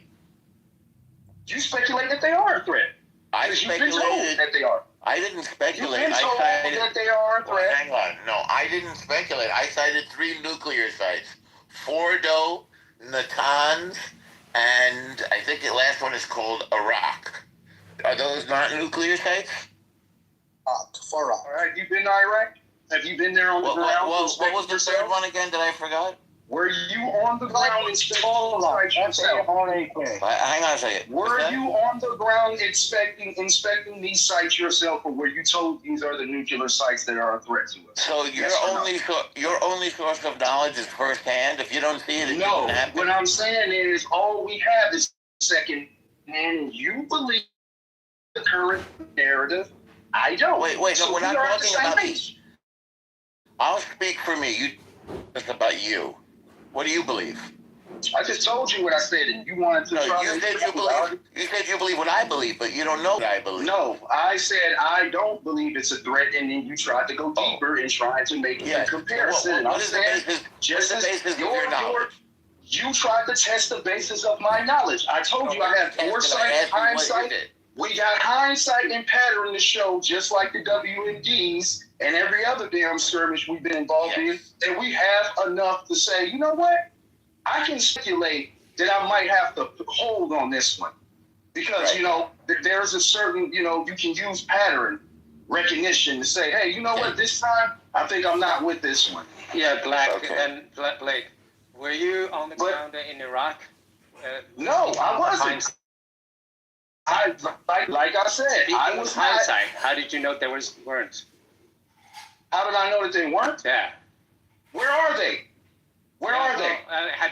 Where are they? On the ground? Because the same people because the same authority who's telling us that there was a problem has already because the same authority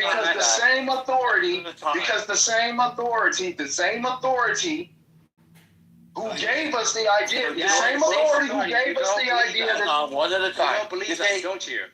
You saying George Bush have come out recently and said that there weren't, and they made a mistake. Well, yeah. So what are we talking about? Them. Why do you believe them this time? You don't believe them, right? Why do you believe them this time? All you gotta do is wag a fucking. All you gotta do is wag a fucking tail, and you're gonna chase it like a fucking dog. Yeah. All you gotta do is wag a dog, and you just so fucking gullible. Wagging? Because it's our side. Because it's our side. No, this is the truth about it. If this was fighting out with your own because it's our side. One at a time. Don't yell over each other. One at a time. Here, we can't be critical because it's our guy. Hang on for a second. Were you finished, Hanson? Yeah, no, I'm just asking him. Okay. Let me finish. Yeah, let me finish, all right? One at a time, guys. Yeah, Blake, I'll bring you up when Hanson is done. I'm just simply asking him a question. He said he will only believe his own eyes. I'm just asking him if he had checked the Iraqi ground with his own eyes.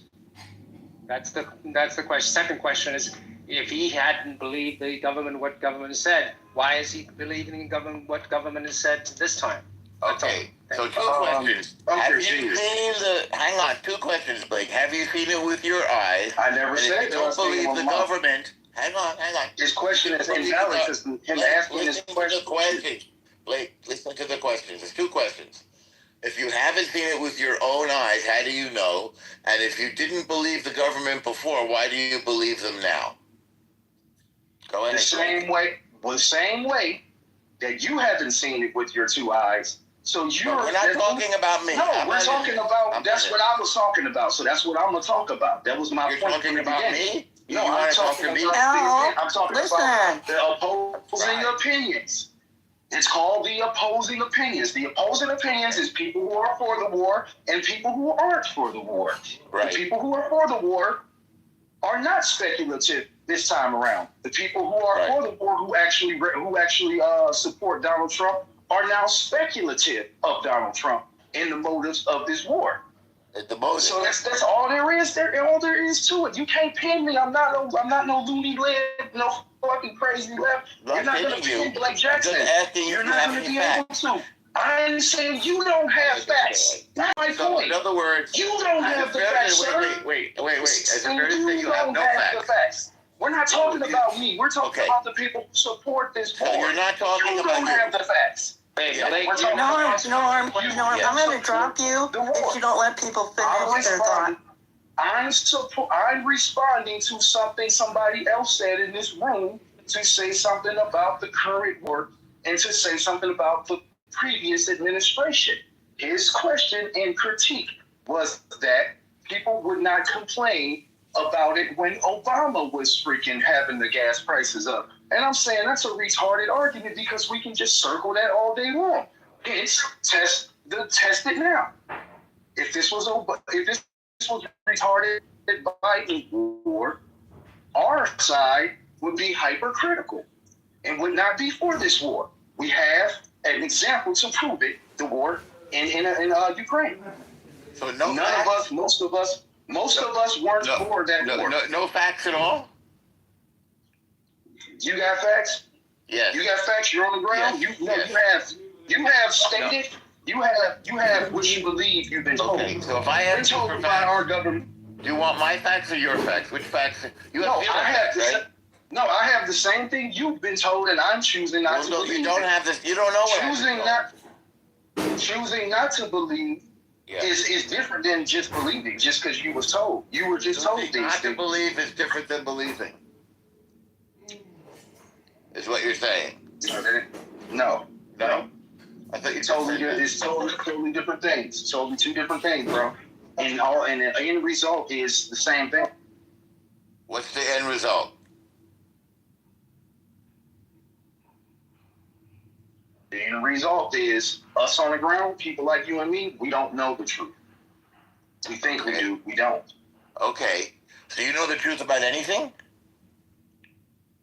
Or nothing? Is there a war going on? Maybe there's no war. I do. Maybe there was never a war. Well, who knows, Norm? I ain't going to go as far as to try to say that. What I'm saying is, this war ain't what it's about. And we're being told that it isn't. And if you say that it is, you have just as much. And if you say that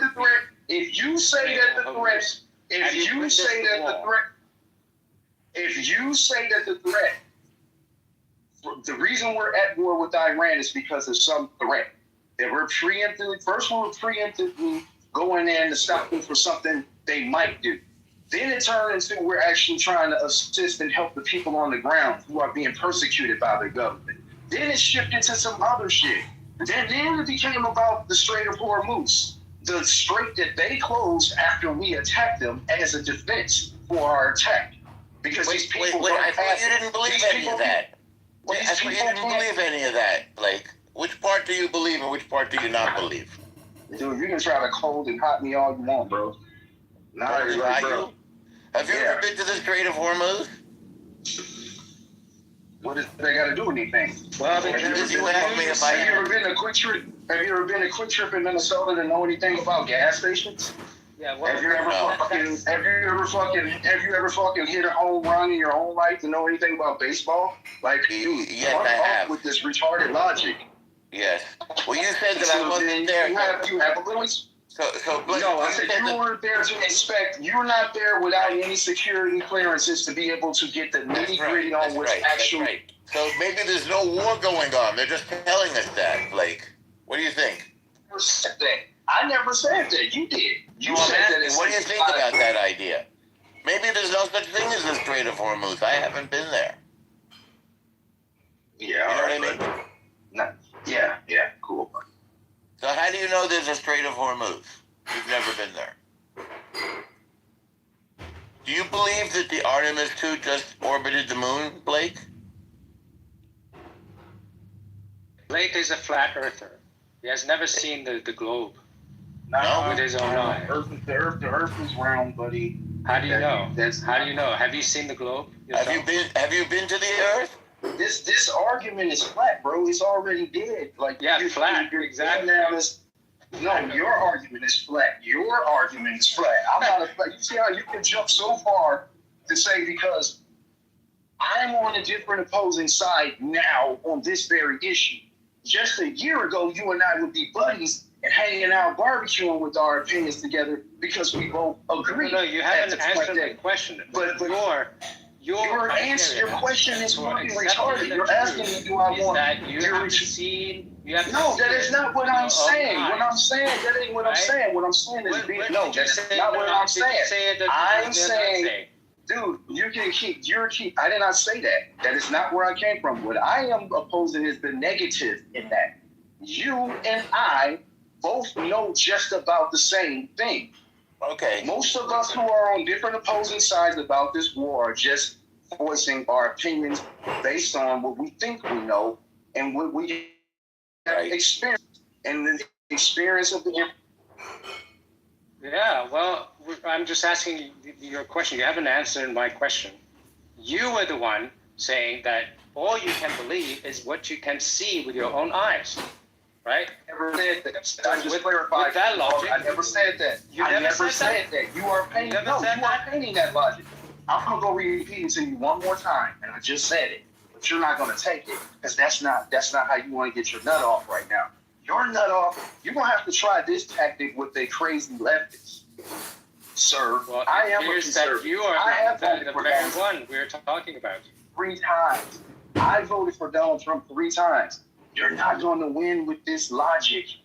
You can't have a straight conversation with because you are too busy trying to test my logic, you motherfucker, instead of having conversation. That's what you said. You're not, look, I am not a fucking defendant on the stand. I am voicing my opinion just as you.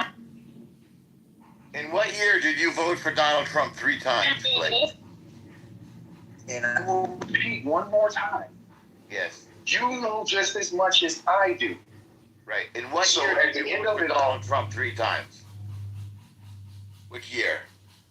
Had 3 elections, you retard. 2016, 2020, and just won. Okay. That's 3 times you get to vote for. That's 3 times you can vote for. 2016, 2020, and what? In his current presidency. What year was that?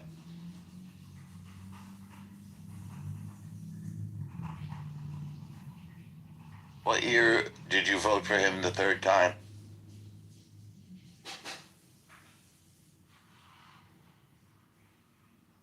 Get elected, Norm. We're about 2 years into his term. When did he get elected, Norm? We're about 2 years into his term. Why are you asking me? You said you voted for him 3 times. I asked you when.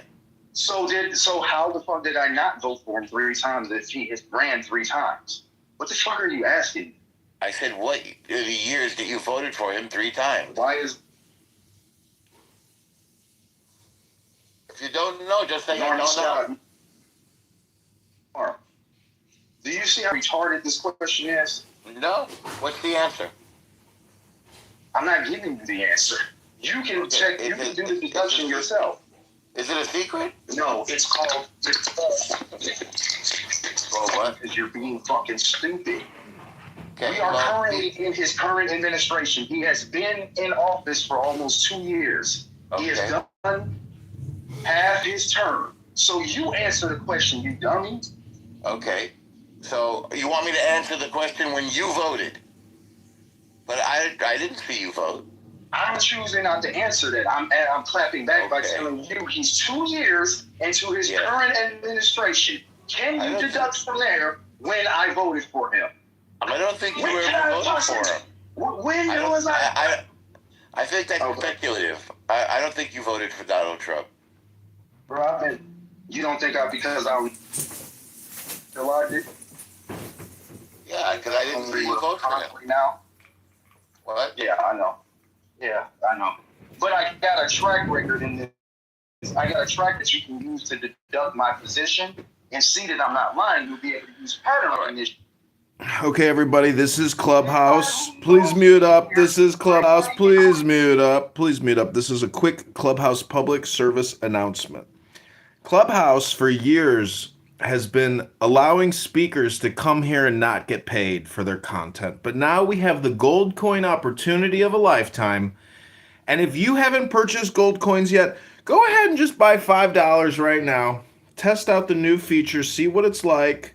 And send me 1 gold coin, 2 gold coin, 10 gold coin. Make it 10, not 11, 10, not 9.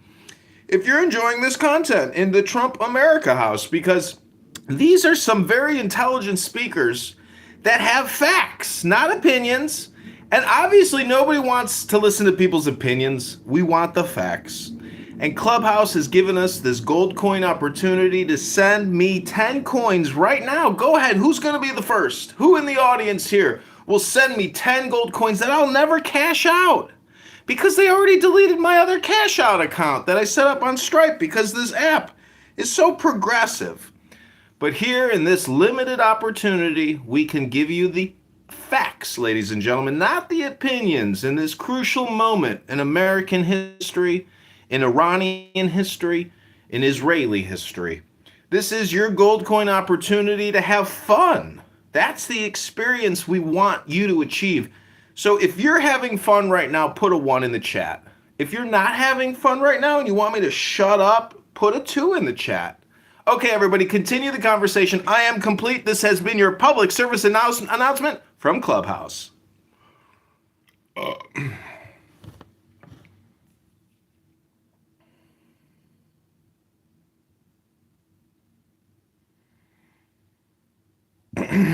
Oh, Cat got your tongue now, huh? Well, I see there's a lot of 2s in the chat for me to shut up. Well, that's not a surprise, is it?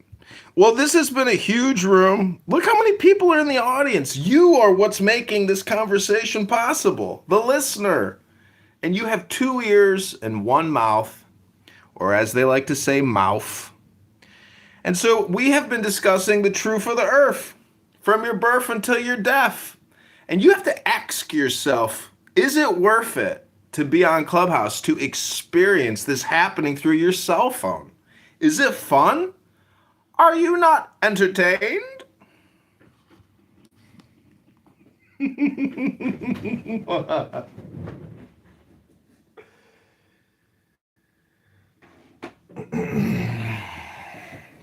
So, Blake, what I think El Normo is trying to get through to you and maybe some other people is that there's something called philosophy. It's more of like a thing about life, philosophy of life, meaning that if you think your opinions are facts, and I ask you, is it your opinion that many people confuse facts and opinions, and you say no? Well, then you clearly don't understand that no one has any facts. It's always tentative. It's always changing. It's always dynamic. It's this thing called life. There's no guarantees. But the only guarantee on Clown House is that people are going to complain. And the truth is, there's no personal development. There's no real intelligence being exchanged. People aren't even loving one another. They're just fighting one another. So if anybody has any poetry, or they want to play some music and get away from all that politic, well, that's up to you. You have that choice to try to create something new in your own life at this very moment. Hello? Oh, T.A. Alex said Trump has no soul. Is that an opinion or is that a fact? Which one is it? You know I can't speak for that. I mean, how dare you? But you listen, the individual has no moral compass, and I'm just saying, and so, I mean, well, you take that for whatever you want. Just look at him and his superior moral compass. His morality is so superior. He's able to judge the president as being immoral. You want morality? Okay. Hey, listen, did you just hear about the Pope? Did you hear what the Pope did? I'm just saying morality. I'm a Catholic, but so I'm gonna just tell you, we follow the faith. Spiritual leaders usually don't get involved in such small minor matters as war on the front pages anyway. most of the time for it. It's a country too. It has the right for it. It has an economy. It's ill-affected as well. It has a stake. So therefore, but at the same time, for the leader of 1/5 of the world's population in regard to the faith said that Pope, he said that this was an unjust war. He said that this was wrong. He said you can't invoke the name of God in regard to you. I don't give a shit what the Pope says, dude. Fuck that guy. Of course, I'm not Catholic. I'm Protestant. I'm Protestant because we do not care about you. We don't. Your Pope has no power, bro. Your popery is shit. We reject your popery and all your shit. You're a Christian. Wait, hold on, Mountain. This ain't the Gangs of New York, Mountain. This ain't a Martin Scorsese film. Come on, Mountain. This ain't a Martin Scorsese film. Hello? Well, really, though, honestly, he should worry about the abuses that happen in his church before he starts talking shit. Okay? Yeah, so. I mean, speaking of morality of papery, who led the many crusades against the Muslims? Why don't you ask the question? Alex, nobody's knocking the Vatican, but I did see something interesting, actually, that the Italian government actually invaded the Vatican and ended their fascist state in I don't know what year it was. Anyways, it's a long and complicated global history. We're just trying to have fun here, and we're only trying to listen to facts, no opinions. So whenever I hear an opinion, I'm going to hit my opinion wooden drum here, and you'll know that I consider my opinion is that your opinion is an opinion and not a fact. Do you understand how that game works now? Those are the new rules. Welcome to the game.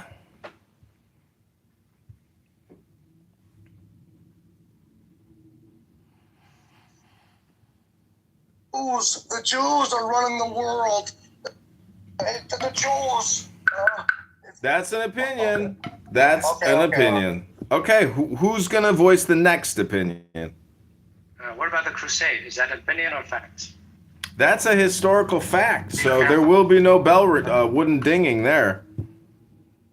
Yeah, the Catholics perpetrated the Crusades and the Inquisitions from number 1 and 2, and the death, I guess you could call it genocide in Africa in regard to disallowing individuals for the use of condoms. Yeah, the Catholic Church did that. You got it. Fantastic. That's a moral high ground. Wow, the Catholic Church has done some pretty bad things throughout history. That's shocking news to hear. I didn't know that fact. What church hasn't? Well, the Catholic Church in particular is pretty big, right? And they make a very bold claim about their authority, don't they? Saying the religious situation for you really can't. That has really no bearing in regard to exactly. But why are you standing on the moral high ground? That doesn't exist. Standing on the moral high ground because I support the idea that the leader of 1/5 of the world's population decided to say how bad Trump was. Standing on the high ground is just recognizing. How's that high ground when you had all the genocide? I mean, T.A. Alex, before he became the Pope, he was the son of a firefighter, and he covered up sexual abuse crimes in the Catholic Church. So I just don't understand why you think this Chicago Pope is holier than, Jesus Christ or something. The guy covered up sex crimes. Hello? Why do you think he got the top job? He was the greatest cover-upper, for the pedophile network. Hello? I'm sure you recognize the fact that the church is in the process of major settlement in regard to that. And listen. Yeah, multi-billions and billions and billions and billions and billions. And they got to sell churches and parking lots to build skyscrapers to pay off all that debt from all the fucking sex crimes they did with all those young boys and all those young girls that they were raped decades and decades, and then shuffling them around and moving them over there so they could do crimes over there, and then bringing them to the Vatican so they could hide out. Oh my God, it's like a criminal sex network. Hello? You mean like the Epsteins? Like Epsteins? No, I mean like a bishop, or I mean like a cardinal, or I mean like a pope who's covering up sex crimes, and then they got paid billions of dollars in settlements. They're Catholics. They got the Vatican. They got their own state. They got their own religious fascist dictatorship in the Vatican. It's so beautiful, though. Have you been to Italy? It's so beautiful and the marble, and it's so luxurious. Oh, they live in such luxury, these pedophiles. Ooh, I love your red gown. It's shimmering. It's beautiful. Do you have sequins under there? Ooh, who's your newest boyfriend? Oh, you're going to San Francisco next weekend? Let's go shopping. We just finished Lent, right? Did you lend anybody money? Did you buy any new clothes for the priests? Ooh, have you sacrificed your child yet to the altar of puppery? Puppery. Somebody light the incense. Somebody light the incense and speak in Latin to me. It gets me aroused. Does anybody here speak Latin? Does anybody have any fragrant? Oh, it was Lent? Oh, I'm sorry. Do you want to explain to us what Lent means? Yes, of course I will. We celebrate the season of Lent for it. It's a time of sacrifice. You have to give some up. Gotta sacrifice a young child to my sexual, pederasty here at the Catholic Church. Anybody have any cute children? I went to Catholic school. I'm qualified to teach the teachings of Jesus Christ and play with your children. Is that what the Catholic Church is all about? Is that why they gotta pay out all those billions of dollars?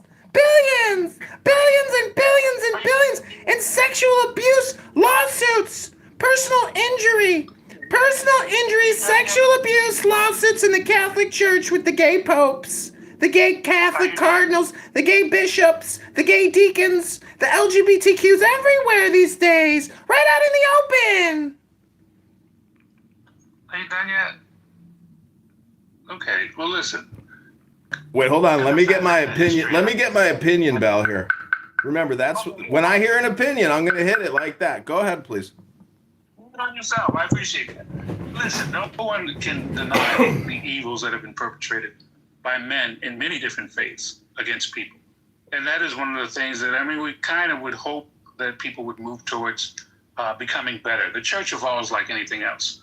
But remember, too, that these are the institutions that help to build universities and hospitals. The concepts in regard to science and the advancement. Oh, so they could build Medicaid and Medicare for trillions of dollars over 20 years.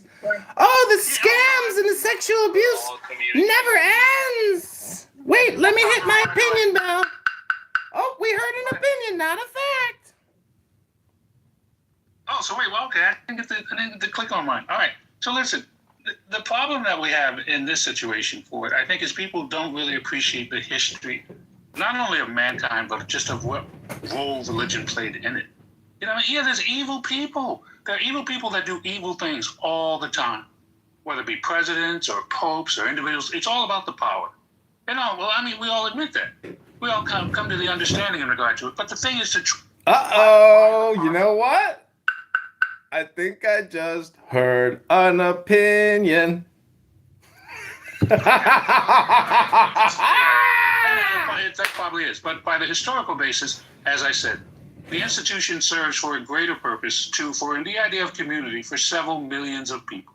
And that kind of works in regard to times of strife. That helps them to get through situations. It is something that they may lean upon. So, all right, that's all good. Maybe a common thought. Maybe the golden rule, be kind to people, be merciful, be good. Those are the teachings of the idea of the church. It's not. So separate the religion from the aspect of what we believe is the faith. And with that being said, too, I think it doesn't take a rocket science to recognize evil when they see it.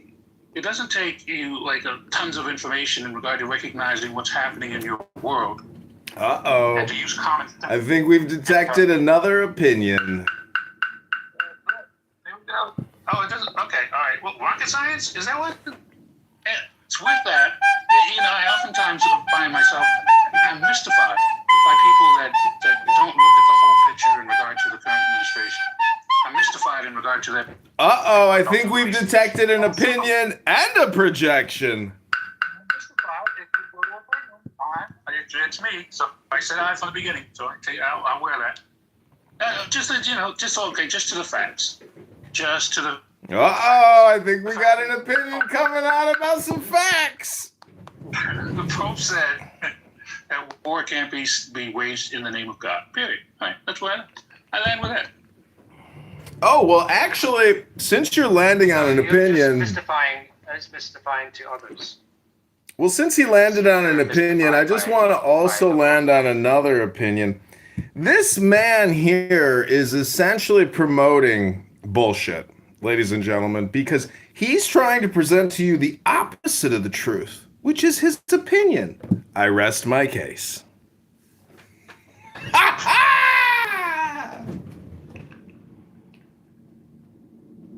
NTA, you're appealing to authority. That's a false authority you're appealing to.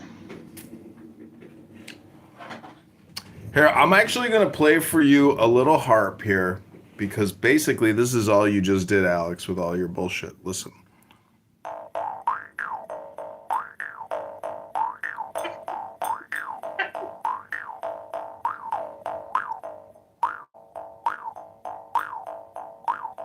Let me ask you this, Alex. Can you tell us what God's law is? God's laws? What do you mean? God's... Let me repeat it for you. Let me repeat it for you slowly and clearly. Give me your definition of God's laws. I don't think that God actually made a law, did he? I mean, we don't have anywhere... I'm not a big... Catholics rewrote the Bible, so I can pretty much tell you, I mean, the New Testament anyway, but... I can't tell you something that would be like opinion. I can get a fact of that. I mean, okay, you guys just heard a claim that the Catholics wrote the Bible. And as everybody knows, the King James Bible is the best Bible of them all, because King James was one hell of a publisher. Wow, that guy could publish like nobody published. The KJV around the world is widely accepted as the greatest, the best, the most glorious of all Bibles ever printed, published, and mass distributed. Thank you, KJV, for that glorious historical book legacy. Wow. KJV. You know, the Guggenheim, which is the first, like, it's written, didn't come out until 800, right? Rabboni Shalom, the question, we're trying to get back to the question here, which was, what is God's laws? Okay, let's just go to the Ten Commandments. I suppose that's the quickest reference you could use for it. And really, if you just go to the first one, love God with all your heart and soul. If you did the first one, you probably wouldn't have to ask any questions after the second, or the third, or the fourth. Well, it's 10, not 11, 10, not 9. It's not 1, it's 10. It's 10, not 1, it's 10. Don't just say, oh, you just need number 1. Because really, that's just, it's all relative. Whether it's 10 or 9, but it's a total. It's 10 ones, really, right? It's not just 1. It's 10 ones. Hello? But you asked me what I thought God's law was. God's laws. What is God's laws? Well, yeah, I think God's law is to love God with all your heart and soul and love one another. That's it. Oh, that's it. All right. Well, that's one here. That's an opinion. Go ahead. Okay, that's what I'm saying. You asked me. In regard to the second part, the Old Testament is filled with a lot of mysticism. Mysticism? What is a mystic and what is mysticism? Hello? Well, mysticism, I mean, is a belief in something which by all scientific means is not practical. It doesn't meet any criteria in regard to being able to test it scientifically or to see what there would be a logical conclusion where it would occur. So when we look at things in the Bible and we say like, oh, the great flood. Okay, what? What? The flood? That's not a... Oh, I asked you what is mysticism, and after you gave me your opinion, I hit that. Hello? Let me refrain from giving you an analogy for it. All right, that's my opinion. All right, I'm just saying, I was trying to get it like an example, but that's what would be considered mysticism. It's just something which is not... It's unbelievable. Put it like that, the simplest word for it. Unbelievable. Well, can you give me an example of something that's unbelievable? Yeah, That's why I say, like the Great Flood. You know, I mean, Noah, like the two animals. The Great Flood. Yeah. What? Oh, you never read. What, Alex? What do you think the biggest? What do you think the biggest difference is between Moses and Noah? Moses freed the people, took his people out. Noah, he saved his family. So one deals with family, one deals with nation? Yes. Kind of like a microcosm and a macrocosm, you might say. Yeah, you could definitely say that. I mean, the Bible does provide us with examples throughout. Yeah, that's right. Did Noah commit incest or rape in his life? I'm sure there's stories. But you know what? I won't discount the fact in regard to human behavior and what could possibly occur, particularly in regard to culture or in regard to like time periods. Wait a minute, are you one of those talking apes? I believe in evolution, but at the same time. If you believe in evolution, do you believe in like herd evolution? To a degree. I mean, some specifics in regard to like it's the same thing that comes about with herd immunity. It's in the aspect of that grouping or deceptions in regard to grouping. Does it work for us in all aspects for it or the lone? Do you think incest can create mutations genetically? Yes. Do you think mutations are a requirement of evolution? They are, but not in a sense. Let's repeat that, ladies and gentlemen. Mutation is a requirement of evolution. That's an opinion, not a fact, right? We just confirmed it's a fact, not a... Yeah, but I would argue that for the advancement for evolution to take place for it, nature tries new things. Things in the Bible. It tries in regard to seeing whether some things can show adaptability. You know what I mean? And some things as to whether or not it's a necessary need in regard to the Earth's overall. Well, my only point is about when I was in high school in AP Bio and we were told that mutation is a requirement of evolution. I said to myself, you know, teacher, didn't you see Star Wars when the Sith Lord says only a Sith, you know, talks in absolutes? Because that's kind of an all or nothing statement. And it's a bold claim that backs up a theory. So I'm just trying to get to the facts, not the... Well, I mean, that's you use scientific method. I mean, use the idea in regard to that conservation. I think that you would see it's like you can't really explain psychological conditions or conditions in regard to that deal with the genome without really sort of understanding. First, we are just diving into that. We're just beginning to understand exactly what that has as possible effect, only within the last 30 years. So when we talk about mutation in regard to it, we know how to make new species of things, right? We know how to make new plants all the time for it. It's simple processes. And we understand too that it all deals with the genes. What if the genes are skewed? What if something happens in regard to what if there's a chemical imbalance? We don't know what one of those factors may eventually affect an individual to incur autism or to incur mutation in regard to physical form. So that's still science which is being explored. So the fact is, we know that we are not, all these things are not just simply caused because, God said this child will be mutated, or God said that these individuals will be missing a gene or will suffer from sickle cell or from, God doesn't do that. It is the part of the evolutionary process, which testing things, try them back and forth.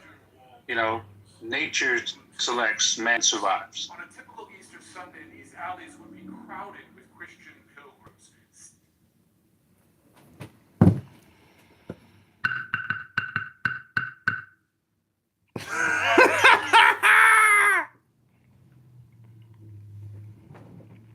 You know what that sounds like? Somebody's knocking at that door. Just saying, Trump sucks. Well, that's just like your dude. You know, because for a lot of people, I don't know, 60 million Americans, they are thankful that he's our president. And it's not even in comparison to Kamala Harris. It's thankful because of his decisiveness, his strength, his courage, his boldness, his patriotism, his love of country. And if you fail to see that, and again, you think this man has no soul. And I just gotta. And see, that's your lack of spiritual understanding that's speaking there, because this is what I hear in a lot of these, even supposed psychedelic rooms. They all absolutely hate the commander in chief, but they're also suffering with pain in their own personal lives. And I gotta say, there's a connection there because they use Trump as a projection for their own anger, their own hate, their own frustration, their own anxiety, their own fears. Trump is a catch-all for your personal responsibility, and that's, to me, what a Catholic does. They defer the personal responsibility onto a catch-all like Jesus, a poor Jewish guy that got murdered by the Romans. Rabbono Shalom. And everybody who says that it was the J words, not the R words, Jesus Christ, don't you know anything about Christian? What we're trying to say is, when you come to Clubhouse to complain, and you think complaint department, it's not the layaway at Walmart. We're not the return section. We don't create these rooms as, customer service agents. We come here as opinion collectors. We're actually the garbage dump, and we run the waste management system here. Kind of like Tony Soprano, and in the end, don't forget, Tony Soprano had a spiritual revelation as he was, having somebody murdered and stealing from his rub job joint. He said, fuck it. Do whatever you want. I am complete, and I land my plane.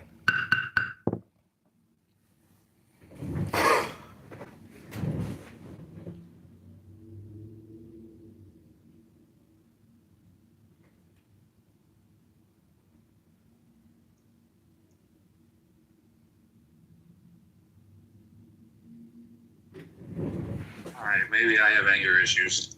Maybe. No, you know what? No, the hell with that. I don't have anger issues. I get everyone has issues, but nevertheless, there's some things which we don't project in regard to our emotions about. Common sense tells us that when something is wrong, right? So you kind of hit the nail on the head there when you said, you know what? I got anger issues. Because honestly, that's what everybody's dealing with. If you come into a room that somebody else created and they're playing a game with you and you're getting angry, you're being treated unfairly, you came into the room and you stayed in the room. That's a sadomasochistic, type of mentality where you actually want to abuse yourself.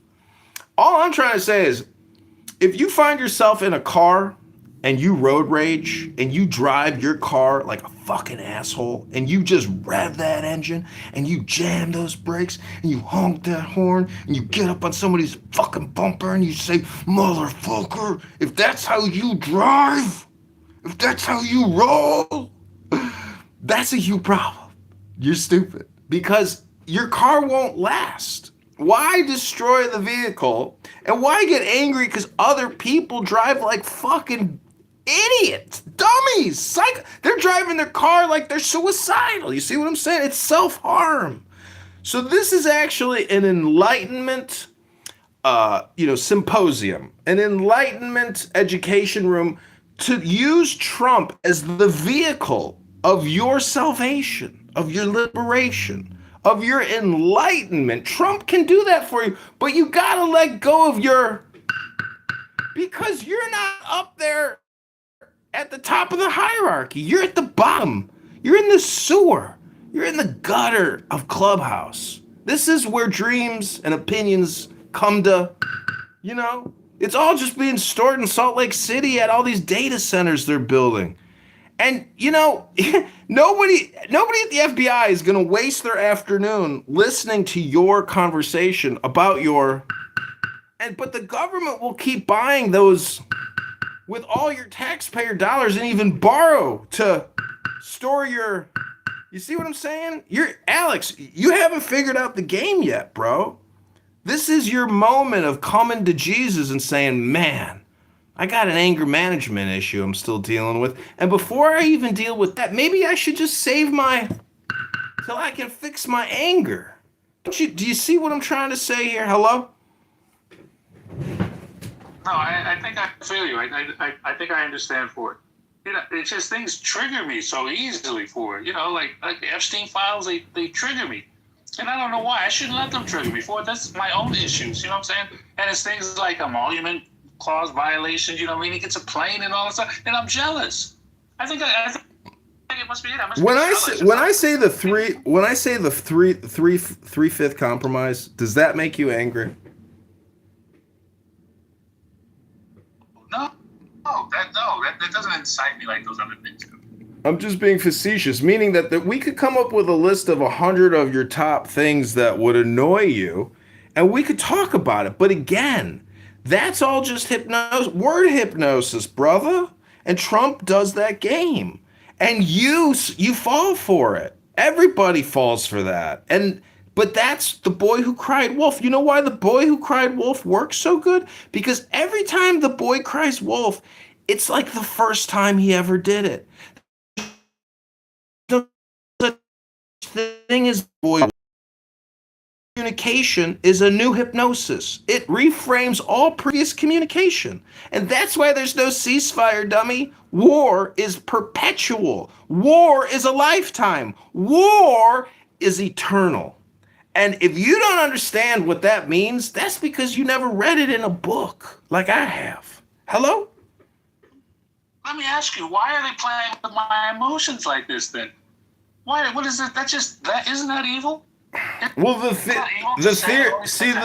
theory of personal responsibility is that you're actually doing all this. Now that's solipsistic, but the truth is, in Donald Trump's perspective, he is doing all this, and he actually is doing all this. That's the difference between you and Trump, TA Alex. Trump is actually doing this, and you're just observing the actual doing, and you got friction because you ain't actually doing it. Hello? Hi guys, can I have a little objective on the vote? Basil, let Alex respond. Alex, go ahead. You got 30 seconds, and then we're going to pass the mic to Dr. Basil. Oh, no, I'm just saying, I mean, maybe you're right. Maybe all these things, you know, I should take personal responsibility. Maybe I do want, you know, the things. I want the billions of dollars that his family is getting right now for it. You know, and I'm jealous. And I want, you know, the world to hate me in regard to. I want the whole world to just think that, you know, and allies to just run in different directions in regard to when I ask for help. That's what I want. So you're envious. You live in envy? You actually feel envy? Because sometimes there are times when I see friends or people I know and I see their Instagram and what they're doing with their lives, and I'm a little envious. And I'm maybe a little jealous, but at the same time, I know I got a good book that they ain't got. And they're just eating their way. They're just fatties. You know, they're living I'm not saying it's not an amazing lifestyle, but they just a bunch of fatties eating all the time, posting on Instagram. That's so boring. Even though they're worth $100 million, living on a private island with their own goddamn coffee plantation. They got fresh coffee in their plantation, TA Alex. That's how rich these people are. They got $300 million yachts that cost $45 million a year just to operate. You got to have $50 million a year just in operating expenses to operate your yacht. Alex, you are envious of the little things in life. We are moving the mic to Basil. Go ahead, Basil. Sorry, because I've interrupted you, but I have a little objective on the vote. I've already said that.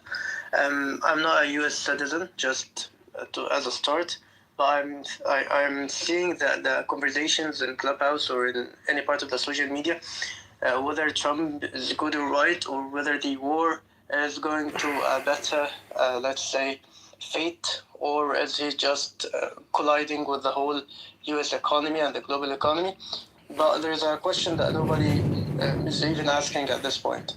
Is this even moral, the bombing of school children or the bombing of civilians, or even the invasion of Iran and Iraq like 20 years before? I'm not saying is it advantageous for the US or not, but even if it is advantageous for the U.S. as a government and as a citizen, which I really doubt, is it moral?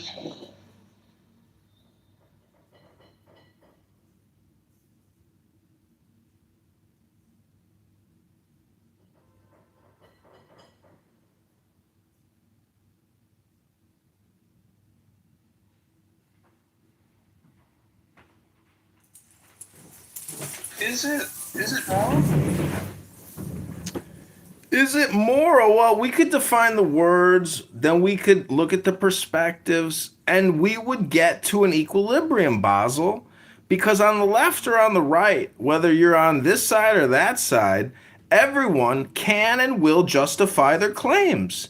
And then we have to have a compromise about the words, and then there could be another escalation of violence that breaks out randomly. There could be secret intelligence operatives planning to do all kinds of chaos. And in war, World War II taught us a very bad lesson about all or nothing victories. That before Germany fell, there's like the Reichstag or something like that. I read an article about some battle. The position changed 15 times or 20 times, meaning that 1,000 people died here, 1,000 people died there, 3,000 died, then another 5,000 died, then another 3,000 died, all to take the position back and forth, back and forth. It's so crazy.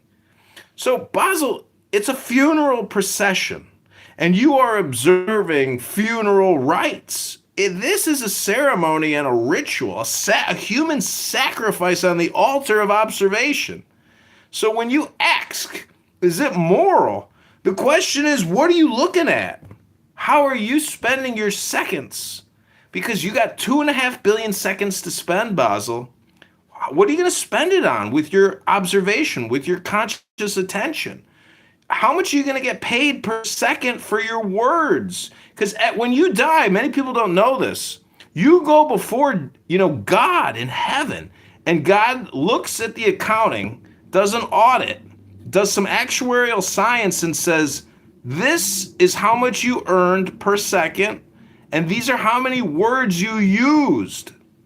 So it turns out, Basel, that the people who earn the most are actually the biggest talkers, like Donald Trump, or Sundar Pichai, or Tim Cook, or Steve Jobs, who turned into a fruitcake and disappeared and left his wife a $300 billion nest egg to enjoy.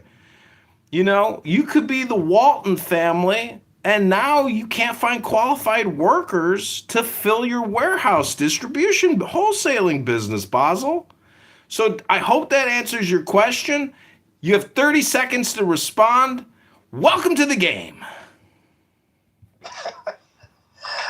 I'm not very good at debate, and English is my second language. But I think that some, let's say, definitions or terms have been put on a spectrum. Like when I ask someone, is this moral or not? He responds like, you can say it's moral and you can say it's not. And I can, in the other way, respond in reverse. But I think that like bombing of civilian, or even the example that you added, World War II. World War II, nobody, at least I know nobody, that claims that the attacker, in this case, of course, the Nazi Germany, is moral in any way, or has any justification to utter that not just to Jews, but I mean to Poland, to France. Nobody had ever mentioned, or at least I didn't found somebody that mentions that there is a justification for the action of Hitler, because I think there's not. Basel, is it your opinion? Is it your opinion, Basel, that there is a definitive World War I and a definitive World War II? And what does 1 + 2 equal? I didn't get your question. Of course, there's a definitive war. there's a definitive war, but isn't that just an escalation and a de-escalation? Or if you know mathematics and distribution theory, it's a sine wave. It's an up and down, a crest and a trough, a crest and a trough, a crest. So to say this was the World War I crest and trough period, this was the World War II crest and trough period, and this is the World War III crest and trough period. This is human history. This is the history of violence. Hello? Yeah, I totally agree with you. But hear me out. It is our duty as human beings to, let's say, alleviate this crest and trough and prevent the reach or the reach to this crest and war. Because I told you I'm not a U.S. citizen, but you as a U.S. citizen, let's say, claim to the word that you have as a citizens the democratic power to change the leaders and to change the direction of the government and the actions of the government and the consequences. But from the media, from the memes, from the news, I'm not seeing this as very efficient. Till now, I haven't seen the Congress accepting or approving or whatever the political term for it, the war itself. And I can't imagine the president of the most democratic country in the world taking the army and attacking and invading another country without the acceptance of the Congress. That's hilarious, to be honest. And to what extent can the president do? I'm seeing Trump here or there just doing, what's the word, presidential acts or presidential orders, just as if he's trying his power, if this will work, that will be cool. If this will not work, that maybe I should find another way for it. I'm sorry for my sluggish language, but I think the concept has reached. Did it? Yes. If I can answer your question too, I mean, I think your initial question as to whether or not this is moral. And you have to remember that the United States has always held itself to be sort of a beacon of morality in regard to world affairs. So the people are somewhat confused. But in actual truth, a war without actual justification or something which is verifiable, something which is one not sort of leaves uncertainty in regard to what its cause is or as to whether or not its objectives for it could never be considered moral. You know what I mean? As Alistair said himself, the world is constantly at war. World War I and World War II were only a precipice in regard to what we consider international conflicts, all at once, nations building on one another for it. And we learn from them. We learn the detrimental effects to mankind, to society, or to the end, and what the potential consequences. So we also try to become more and more in regard to what it is we did. But we always we protect our interest. We protect our interest in regard to our economy, all making our money here in the U.S. So we like our Waltons and our Gates and our even, I guess, even people like Trump. We have a different value system that also affects sometimes in regard to moral character. And sometimes that may kind of confuse the issue. But the overall with morals, yes, this is a moral war, and we are moral people, and we object to it, at least to that level. Well, I think we're in the same point. I'm not seeing very conflicting ideas between our talks. That's cool. But the thing is that I'm not sure if the international law was a bad trial to prevent World War II appearing, or World War. Of course, it didn't prevent. But I'm not sure if it is a bad trial to prevent the crest you have been mentioning, or is it just, let's say, a political arm done mainly by the US, which is the high funder to all this international laws and international courts and all of this, just to make, I'm not sure, and for example, if an African leader had done a bad act, let's call it that way, that is not moral, he would be immediately, put as a criminal by the court, and his country will be immediately afterwards will undergo sanctions by the international law and the neighboring countries and the allies of the US. But if a European leader did it, it will be even harder. But if a US president did it, this will be, he will never be pointed towards as a criminal.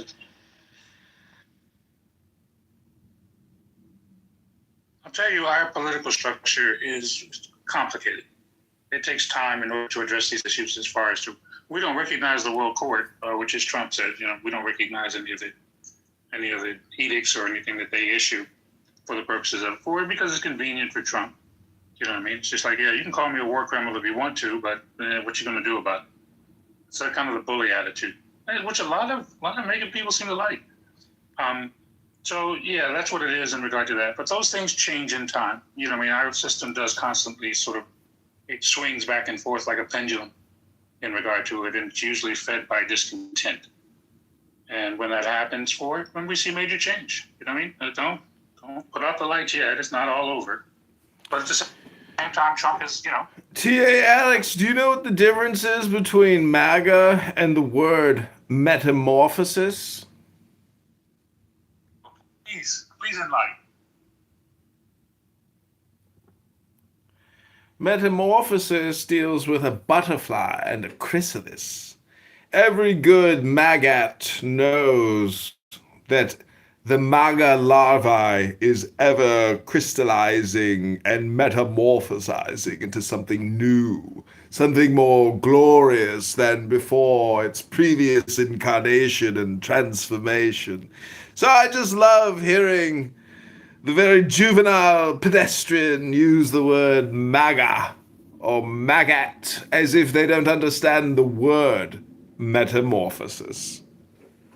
Well, let me ask, will this metamorphosis include enlightenment, or will they still be? No, that will be strictly be shunned as foo-foo magic spirituality and mysticism. None of that will be heard. Absolutely not. Conservatives work to preserve the status quo, but maybe it goes backwards.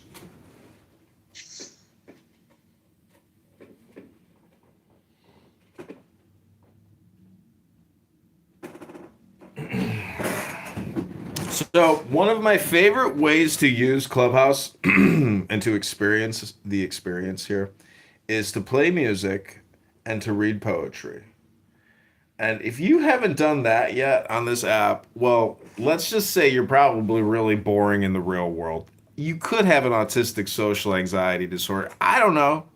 But playing music, reading poetry, those are some of the greatest thrills and joys of life. And prior to this internet hypnosis of the cell phones and, electricity for that matter, families and friends and neighborhoods, they used to read poetry, operas, musicals. They used to perform. Who knows? They had to entertain themselves, right? He's easily hypnotized, just in the same way that right now, at this very moment, you're hypnotized listening to me because every word I'm saying, hypnosis is working. So I want to thank you all for coming to this hypnosis experiment. This has been, as T.A. Alex likes to say, he is a scientist, and he believes in the scientific method of observation and theorizing and replicating and proving over and over again that all communication is indeed hypnosis. And as I snap my fingers and you listen to my fingers snapping, you will slowly come out of this. There you are. Dehypnotized, reconditioned for excellence, reconditioned for purpose, reconditioned for glory, reconditioned for war. You'll be more patriotic, stronger, loving of your country and of your commander-in-chief than you've ever felt before in your heart, or more than you ever knew possible. If you've been suffering from Trump derangement syndrome for the past couple years or even decades, and especially if you're from New York and you've always hated him because he was always in the billboard and you never were, well, that's okay. We can help fill your heart up too. We can make you feel love. We can make you feel joy. We can take you and lift you out of your deep depression of despair and anger and liberate you through Donald Trump. Now remember, folks, this is a proprietary liberation theology through the cult of Donald Trump. We are not associated with the Donald Trump administration in any way, shape, or form. This is purely comedy and entertainment, so don't take it literally. That's part of the joke. That's part of the shtick. It's an inside joke, but it's not, if you get my drift. It's just I'm not trying to condition you. I'm trying to hypnotize you, and it's working. Because you've acquiesced to superior intelligence, clearly. I wouldn't listen to somebody hypnotize me unless I thought maybe that person was intelligent, right? But how many people here day after day submit themselves to individuals who they willingly know are probably less intelligent than them, and they're not even saying anything intelligent on the app? You could be stupid, but you could read me something which is intelligent, and it would be valuable for me as the listener. But unfortunately, folks, you and I know that this app's a waste of time unless you're being entertained, or you're being informed, or you think a superior intelligence is speaking to you and it's of value to you, right? But as I just said, and as you are still hypnotized, we know that people come here to listen to people say stuff that's not intelligent, and it's a waste of their time. So clearly hypnosis is all communication. For example, if I say, let me see your right hand, and you give me your left hand, well, that hypnosis didn't work, did it? But if she gives me her right hand, and I grab it in my hand and I start massaging those fingers, those plump little donuts, and I start circulating the blood around the hand of my beautiful future lover, and she's saying, wow, that feels so good. Are you going to read my palm? I say yes, as I massage deep into the palm and I analyze her destiny and critique her choices in a pleasant, always inspiring and positive manner. We come to the conclusion that a massage is not just a massage. A massage is a message. It's communication. It's direct touch communication. And all communication is hypnosis. So if you see blonde hair wigs and red ties and blue suits in your nightmares, ladies and gentlemen, you've been fooled. You've been hypnotized and conditioned and programmed to hate a blonde floating wig, a floating red tie of despair and debt and bankruptcy and war, that horrible specter that haunts man's minds. World War III! Nuclear apocalypse! That greatest of all specters when the sun is completely blotted out. If you've ever experienced a sunless life, living in the black darkness of the sky, and you can't see the sun because there's smoke in the air, and you can't sit in suntan for just one day. Oh, the horror of not being able to suntan. Couldn't imagine. So, in conclusion, ladies and gentlemen, if you're listening to this still, you have been fully hypnotized, completely and deeply relaxed with the superior intelligence flowing at you, flowing through you, as you play this game of life called Guitar Hero. Ding, ding, ding, ding, ding. You see what I'm saying? Life is a flow, and it's coming at you all the time. This app proves that. And the thing is, how do you always hit your marks? How do you always hit your notes? How do you enjoy it? That's the big question. Oh, we lost one of our esteemed speakers. That type of flow was probably overwhelming for his consciousness if he was listening to me. Kors, do you have anything you'd like to add to the conversation?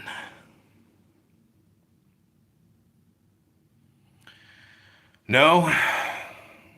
No, I'm sorry, man. I was hypnotized. You were hypnotized? Hypnotized. Oh, some people think a burp smells worse than a fart. What do you think?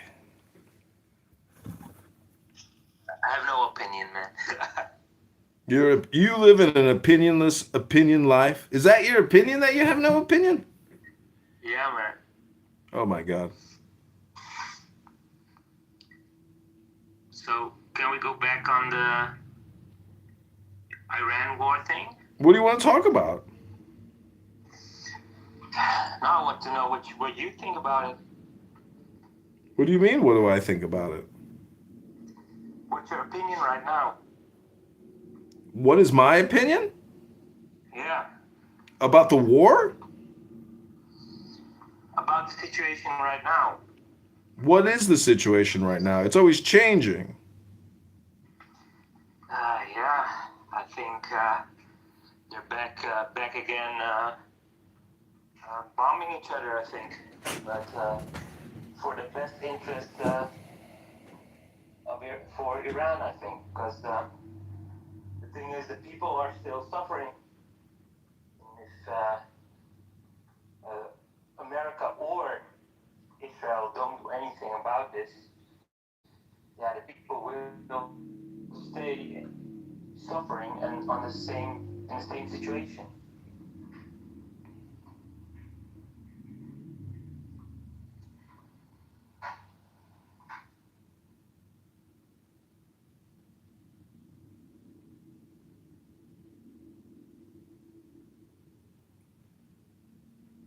Welcome, Hussy. Hussy, welcome to the room. Of course, thank you for that valuable question and input. What up? So, one thing I gotta say, I don't like the pool. It's like either deploy Marines and nukes. Oh no, the pool's gone. Okay then. I think that takes that.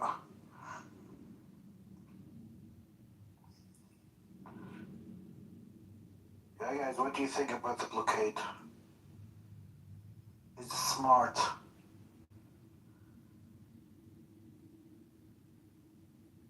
No edge.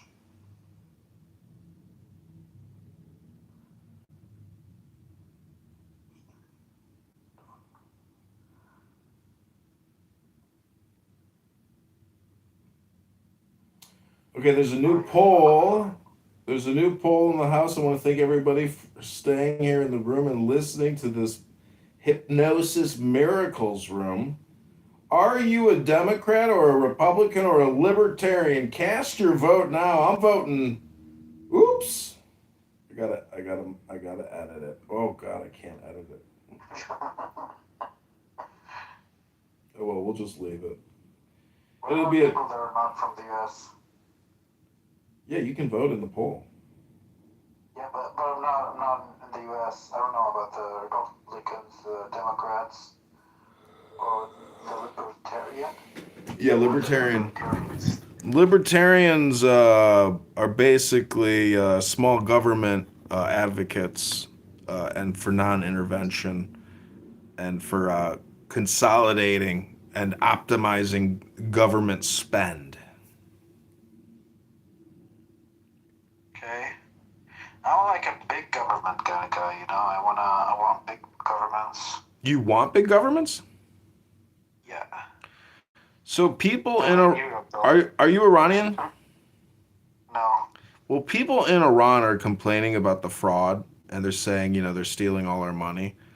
And the thing is, every complaint that the Iranians are complaining about against their government are the same complaints that I hear in America. And so I assume that those complaints are universal. We've got universal complaints that everybody so obviously we're all essentially networked into a government which generates a lot of complaints. We have a complaint distribution government. They don't take complaints, they create complaints. So I call it the complainium. Are you accepting personal responsibility in this chain of complaints, sir? Personal responsibility. Yeah, I think I'm responsible like for many things, maybe, in my life. And maybe in my ex's lives as well. My friends' lives. Yeah, I guess. Yeah, that's true. I actually have to admit, in my life, I have done things that were in the end, in hindsight, not beneficial for my friends, but actually wasted their time, was probably harmful to them and me. And the experiment was a failure. But the thing about being a scientist is that creating new experiments is the joy of science. Yeah, discovering new things, I guess. Yeah, but yeah, I'm like European, so in the EU, we we want the government to take care of many things. Sometimes it's good, sometimes it's a failure. So if you think like about it, I live in Germany, and we have no price caps, on gas and gasoline.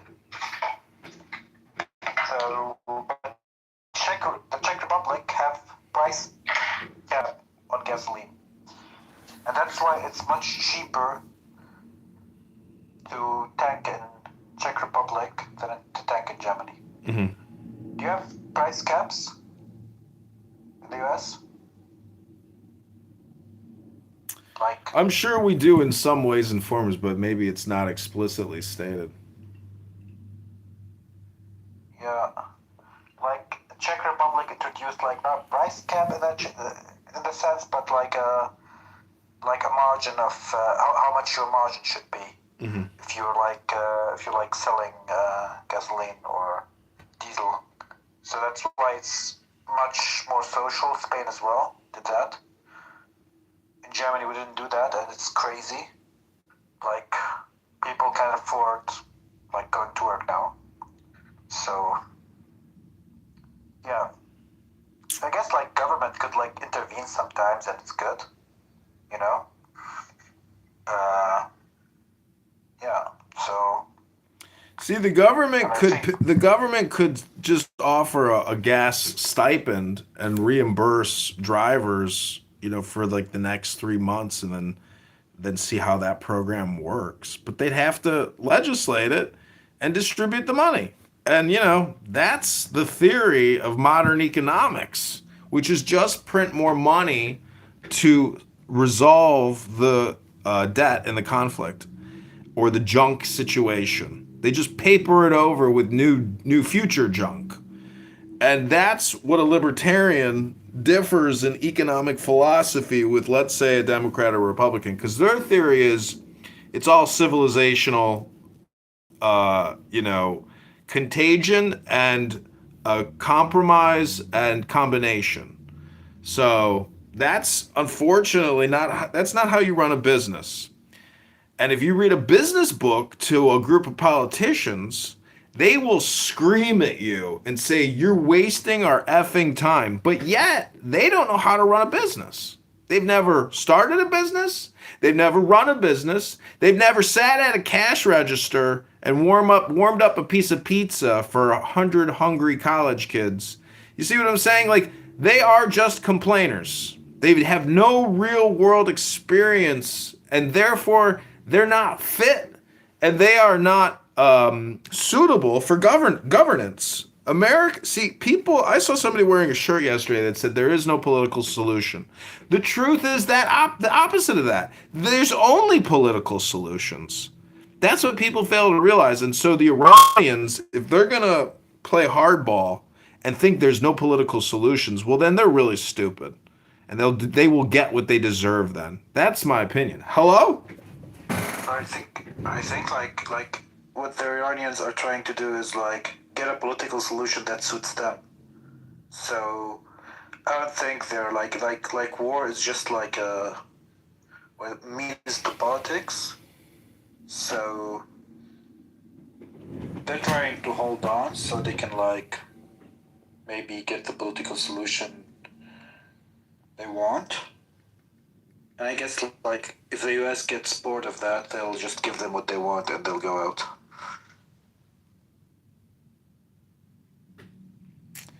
So, You know, like it's do you, let me ask you, like Hussey, let me ask you a quick question. Do you think you could teach me a new English word today? no. My English is not that. What's the name of it? It's not the yellow from the egg. Mm-hmm. Okay, I don't think you know that. This is a German saying. So there's this thing on the human body. It's called the tragus or the tragus. It is a cartilaginous flap on the inner ear canal opening. Do you know what they call that if in politics? The tragus? No, what is that? It's called the ear clit. It's called an ear clit. So if you just keep tickling that ear clit with Boy Who Cried Wolf, well, that's all the human brain requires is stimulus. Doesn't even have to be intelligent. You just got to keep playing with that tragus, the cartilaginous flap at the ear canal opening. It is a preauricular skin tag. Preauricular. It's a new growth of skin and cartilage. It's a sensation of a foreign body. It could be hardened by earwax, but it's called the tragus. That's your word of the day. The tragus. Tragus. Nice. Tragus. Sounds like a tragedy. I got. Chorus, what are you Iranian? Yes, Usti, I'm Iranian, living in the Netherlands. In the Netherlands. Yes. Oh my God, the Netherlands. Where do you live in the Netherlands? Rotterdam. Rotterdam. I was in Rotterdam last year. Really? Yeah. Like it? Yeah, I liked it. Like I kind of went there for like one day, and then like my aunt lives in Nijmegen. Oh yeah. I'm not speaking that well. Yeah, and it's like I would say the Netherlands is like the most overrated country in Europe. Yeah. Yeah, it is. So boring. Like it's flat. The whole thing is flat. Why is it so flat? It's crazy. And the whole thing, like when you go, like I went with the car. When you go like from the autobahn to this, it's like 100 km/h or something like that. And your like highway, it's crazy. Like the downgrade. Like here's one thing I think the government should not intervene with is like speed limit. Speed limit should be there should be no speed limit anywhere in the world, especially on the highway. I think it's the most taxed country of the world. If you if you see like one of the most. If I'm paying 50% of my salary in taxes, I don't know what to do. Yeah, it's close. It's close. Yeah, if you see like the gas prices here, it's not normal because it's like 70% taxed. Like if we pay €2.50 a liter now. Yeah, us too. It's crazy. Yeah, this is crazy. Yeah, same thing in Chicago. $9 a gallon. I think $9 a gallon. It's $5 a gallon in Chicago, but the state of Illinois taxing authority puts on a couple dollars, so it's all environmental tax, and it goes into a general purpose fund, and they're just ripping us off. It's the government is the problem. We need new management. Yeah, but like you know, like the thing is, I'm just like my car has also like is a plug-in hybrid, so I'm charging it right now. So I could drive with it, like, but I'm just driving it in the city. and like I'm taking the public transport like most of the time. Like the public transport is really decent in Europe. You don't need a car. Yeah, it's a nice to have, and not like a. It's more like a luxury thing, kind of thing. But you don't need it in Europe. I think like in the US it's different. Yeah. We'll see. What is your opinion about this war? This war? Yeah. Dude, we're fucked. This war. That's the thing about this war. Like I know I'm maybe here I'm gonna be in the minority, but I think it's a mess. It's not going well. I think also like there's no option of backing down.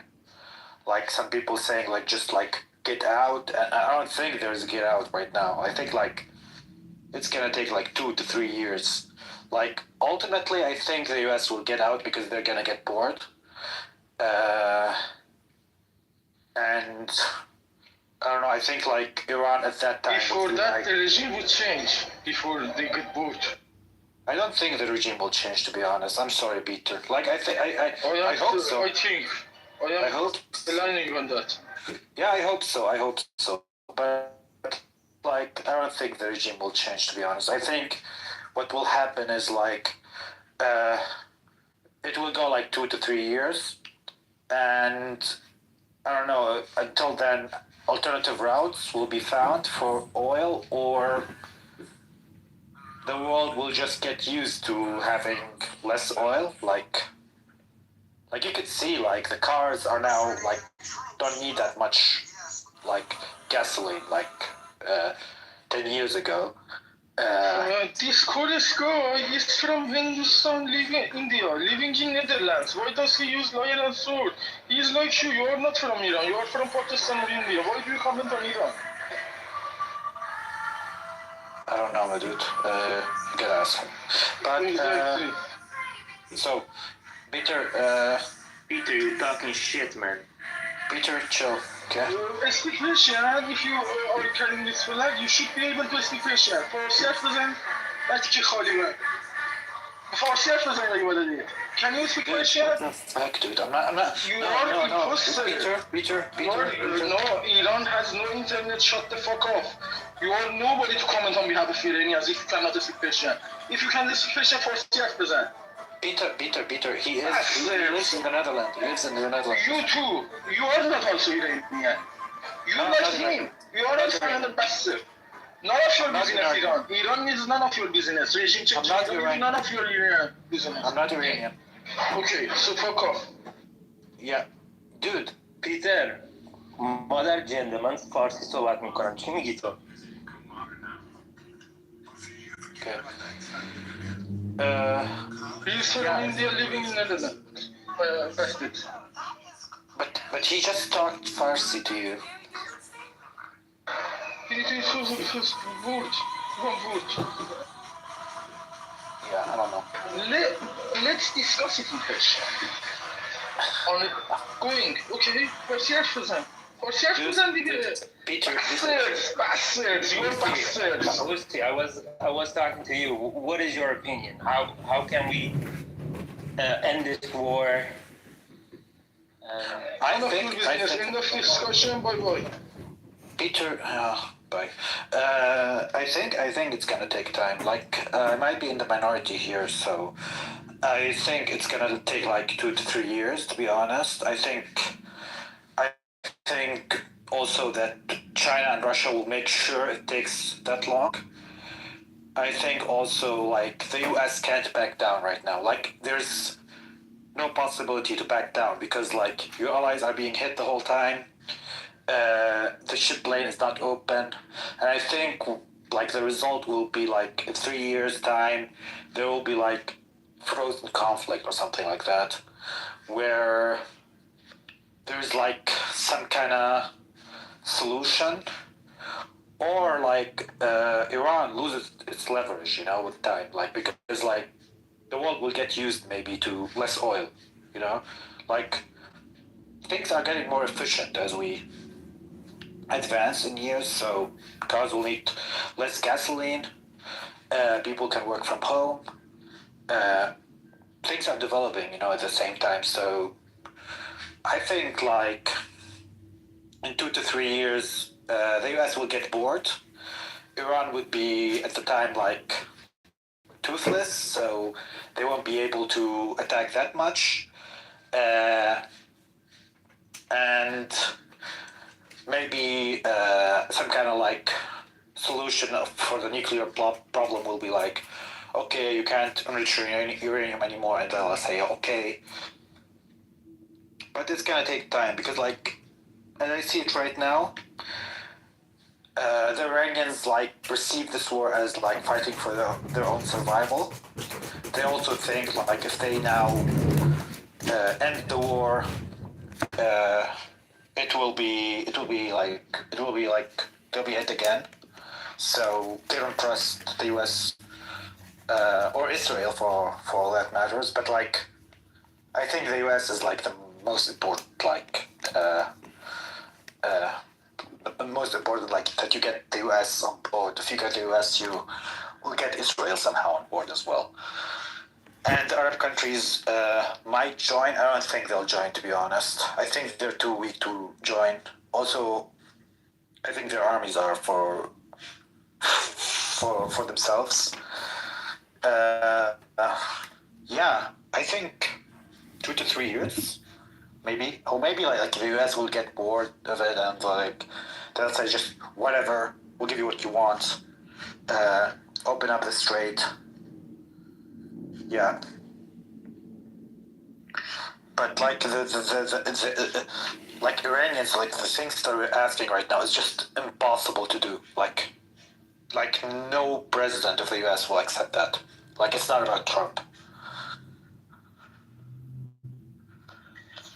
Do you think the Middle East would be a better place if there is a regime change? Yeah. Now? Yeah. Ultimately, yeah. I think so. I think it could become more peaceful, But like you don't know, because like if the worst regime is there, it's I think like at least for the Gulf countries, it would be like if there's like a regime change instantly now, it would be better, It might not be better for the Lebanese right now, but yeah, there needs to be a solution there. Yeah, but like I think maybe like define peaceful as well. Like peaceful for someone is like not peaceful for another, But yeah, like I think for the West it would be ultimately better if the regime would go. For some countries as well, like I think for Syria it's much better if the regime would go. For many in Lebanon as well. For some in Lebanon, not that much. Yeah, I think the Palestinians are fucked anyway, like because like they're just proxy, like yeah, sadly, And yeah, but I think like ultimately, yeah, it would be ideal if the regime just would fall, but like I don't think it would fall, to be honest. And yeah, I think if the regime falls, the other countries will need to make sure that Iran is not strong anymore, So, and they're gonna have to like put some influence inside Iran to make sure that, yeah, Iran becomes like neutered or something like that. Yeah. Because I don't think that Iran will get any weapons like they did at the Shah time. Yeah, that's my 2 cents. I talked a lot. I'm sorry, guys. Thanks, Susie. Thanks. What do you think, Chris?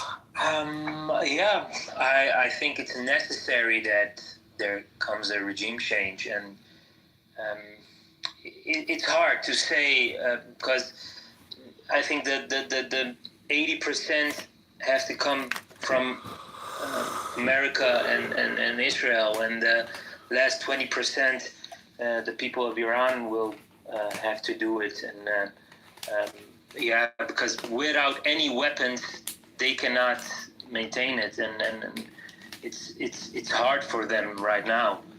And yeah, and you said like it's gonna take 2 or 3 years. I think it's too long. I don't think that it's gonna last that long, this war. If we see now what's happening and the deals that are broken, I think it's not gonna happen. I think it's we have to hope that it's like a few months or maybe in weeks, but yeah, years I don't think. I think yeah, we need the help of the U.S. and Israel. Otherwise, the people are cooked, and the regime change is best for all in the Middle East, and also the proxies that are happening. All of 47 years of investment of the IRGC is paying the price, and that has to stop right now. It has to stop.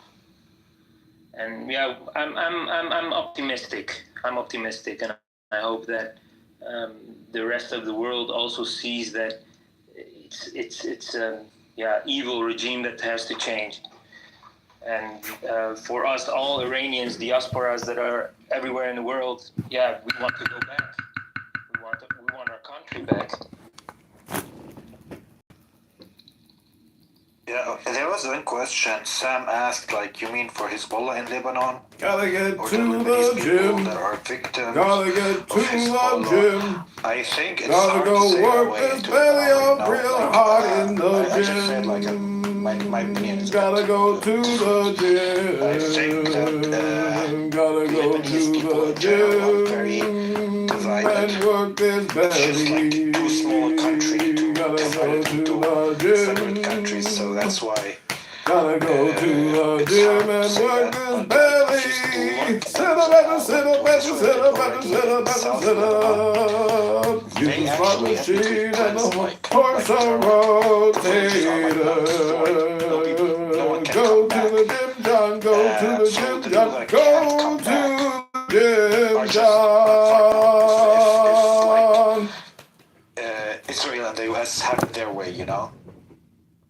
But at the same time, you have like other people that are like much more joyful about it, like the ones that are against Hezbollah in Lebanon. So it's very hard to say in Lebanon like who's gonna win and who's gonna lose. And Israel, like when they went into Lebanon as well, they asked Druze and Christians not to take in any Muslims inside their homes, or their homes will be attacked as well.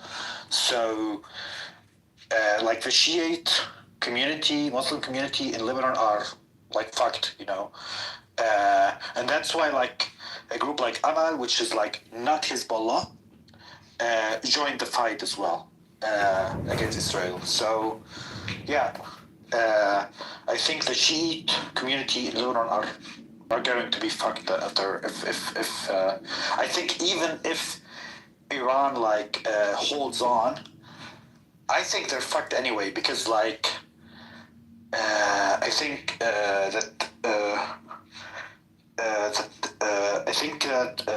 I think that Iran will sell them like nothing, you know. Like we saw when Israel killed like the guy, what's his name, the head of Hezbollah, the last head of Hezbollah.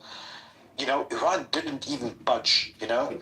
Like they told Hezbollah to do ceasefire, you know, and they told him, like, they sold him, like, I think like Iran would, like, the IRGC would sell them like nothing, you know. Like these proxies are just like cards for the IRGC, like that's what I think, you know.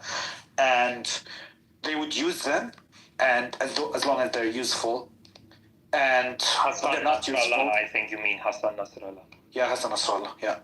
And I think when they're not useful, they're just gonna gonna throw them up, gonna throw them, burn. Like we saw, like as well with Hamas, like did the IRGC now go into Gaza and protected the people in Gaza? Of course not. They're just cards, they go into negotiations and they give them up once a better deal is like reached. And I think it's the same for the Lebanese people, the Shia Lebanese people. I think they're fucked anyway, The thing is, do you think that they being, well, as you call it, fucked, could have to do something with the fact that some of these people actually support Hezbollah or support Hamas, or are the victims and are under pressure of these proxies and have to abide by them because they are in their village and putting them under pressure? I think the way you describe it is very weird because I think they're fucked anyway because Israel wants their land, not because they belong to this group or that group. They want that land, Israel. They want a buffer zone for now. We don't know what will happen later, But Bezalel Smotrich, like Israeli government, is very clear about it. They want southern Lebanon, and they want it without Lebanese people, So these people are fucked anyway. They're gonna lose their homes, and the one like southern of the Litani River, as long as I remember now. I don't know if I'm saying the names wrong, actually. I might be wrong about many things. I think they're not going to return to anything because there's nothing. Like, the villages are gone, Maybe they'll leave some towns, but I don't think the fight is ideological, I think the fight is about taking land from Lebanon, and Hezbollah. You don't think it's for self-defense? You think it's just all about the land? What do I think it's self-defense? Which one? You don't think that the Jewish people are defending themselves? No, I don't think. Israel defending themselves? You're kidding me. No. I don't think it's defending itself right now. I think it's like very clear right now, like after 1 year of breaking the truce with Hezbollah, like 2,000 times or 3,000 times. Yeah. Once Hezbollah attacked Israel once, they said the truce is gone, But they were breaking the truce for 3,000 times while in a truce with Lebanon, So I'm happy that you mentioned it yourself. It's Hezbollah by orders of IRGC that fired the missiles and started firing missiles from Lebanon into Israel. So it's not fair to say that Israel started attacking Lebanon. And I think Lebanon, the state of Lebanon itself, the country of Lebanon itself, should have better security and to ensure that there is no other sort of proxy from another foreign country in your country attacking other countries from inside people's civilian homes. They literally have rocket launchers in homes, civilian homes, from the freaking window. They're fucking firing missiles through the fucking window where people live. Yeah. What do you expect if you're like a proxy? So I think that the Lebanese government actually right now should just dissolve because I don't think why not just give up? It's already fucked. Because they have nothing. They have no money. They have no. You could go and look. I thought about buying some bonds from Lebanon. Look at the bonds from Lebanon. They're like 5% of their value because no one believes that they're gonna get their money back from the bonds of Lebanon. It's this country it's like crazy. This government should just dissolve, should give up.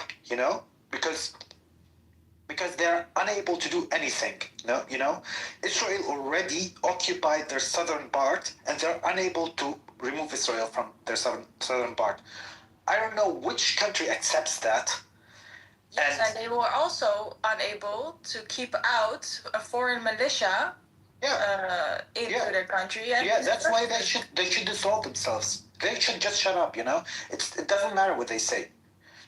Here's the thing. Like the thing is about Hezbollah. He's Lebanese. It's Lebanese militia. So they are Lebanese, but we all know that this is Lebanese problem. This is Lebanese problem. So they should take care of it themselves, with themselves, the Lebanese, against Lebanese and stuff. But the thing is, if the government is unable to take care of armed militias and take care of outside interference, they weren't even able to kick the Iranian ambassador. Can you believe that? What the fuck is that country? They should just give up. They were like, we're gonna throw out the Iranian ambassador right now. And then what happens? Hezbollah takes him into his protection in their own fucking country. What? Yeah, they can't. They asked him to leave. They didn't leave. What kind of country is that? That they can't even kick out. What? No, the whole structure is dumb. Lebanon should have rebuilt itself after the civil war. They should have built a real army. After they kicked out Israel. And instead of that, what did they do? They fought against each other. They started doing political stuff against each other. And I don't know the whole thing about the history of Lebanon, but I think the Lebanese should have built a government instead of relying on Hezbollah, to protect them. Now Hezbollah is unable to protect them. What happens? I don't know. Their only guarantee that they're not going to get invaded is now gone. Now they're getting invaded. The same with Syria as well. Israel is now encroaching also into Syria. They're going to take more land. They're going to kick people out. At some point, they're going to annex it and move people. The thing is, whose fault is this? If you ask me, I'm a very simple thinker, very practical. Lebanese government was unable to keep the proxy militias from attacking another sovereign country. So who is at fault when they start a war from their soil and then they get attacked and they have to give up land? It's very simple for me. The person that is responsible for this is Lebanon. Do you think the Arab countries should also take land from Iran? Well, I wish them very much luck, but it's not going to work. Why not? We all know that because every government, even transitional government of Iran, is not going to allow that to happen. Well, transitional government of Syria tried to not allow that to happen. What happened to that land? It's gone. You cannot. Wait. You cannot. I don't want to sound cocky. Yeah. You cannot. You can make the example of Syria and Iran. It's not the same. Right? Oh, it's not the same. Why? The Iranians are the same. The Iranians are the military is not the same. Master the people race? are not the same. Are you guys the master race? They come on. They're not that. They have a lot. Come on, guys! You had once the Islamic Revolution went on, Saddam Hussein was close to collapsing your government, taking over the Arab places from Iran. Close. Close. Iran destroyed Iraq. No, not Iran. The IRGC destroyed Iraq. Let's be clear about that. And he made it's Iranian people some mistakes. Wait a minute. It was the Iranian people that fought in that war. Even children. Yeah, even 14-year-old children were in that war with Iraq. So it's Iranian people. Would you say that Saddam Hussein was justified in throwing chemical weapons because you hit IRGC in your country? Wait, what? Saddam Hussein was justified to throw it? throw chemical weapons. Of course not. That's never justified. Okay, so Israel is justified to attack southern Lebanon. Why are you making these? It's not a good example. You're making a comparison. No, it's a hypocrisy. I'm just telling you about your hypocrisy. Hezbollah. Have you heard of Hezbollah or not? Yeah, have you heard of the IRGC? Okay, so when Israel attacks Hezbollah, Hezbollah works for the IRGC, correct? Yeah. Mm-hmm. That's why Israel's attacking. No, I'm just talking. No. You misunderstood me. No. I'm talking about taking land. You know, I think Arab countries should be able to take land. No, I was talking. What are you talking about? Which Arab country? Which Arab country would want to do that? For example, Kuwait and Iraq. Maybe they can like divide it. I think there should be like another Arab country on the Persian Gulf, you know, and and Baluchistan maybe as well, and they can like divide it among each other, you know. Listen, these separatist ideas, I know them, and we know every Iranian city around in Iran.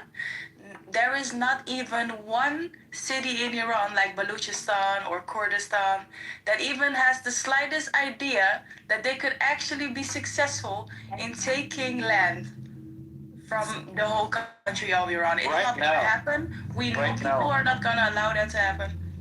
But don't you think like if right now, this is right now, you know, but like don't you think like in 2 to 3 years, or maybe like 10 years, once like there's no government, there's no governing body, people are very Iran poor. has been existing for 2,556 years. Dude, It has never happened, and it will never happen. This applies for every country in the region. Like, come on, like I don't know which 3,500 country years. you're talking about. I don't know how long they've been existing. Who put them there? The British government. Egypt. I don't know. What the fuck? Like, who cares?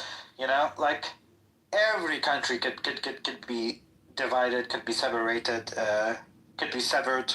You know, every country can lose some land.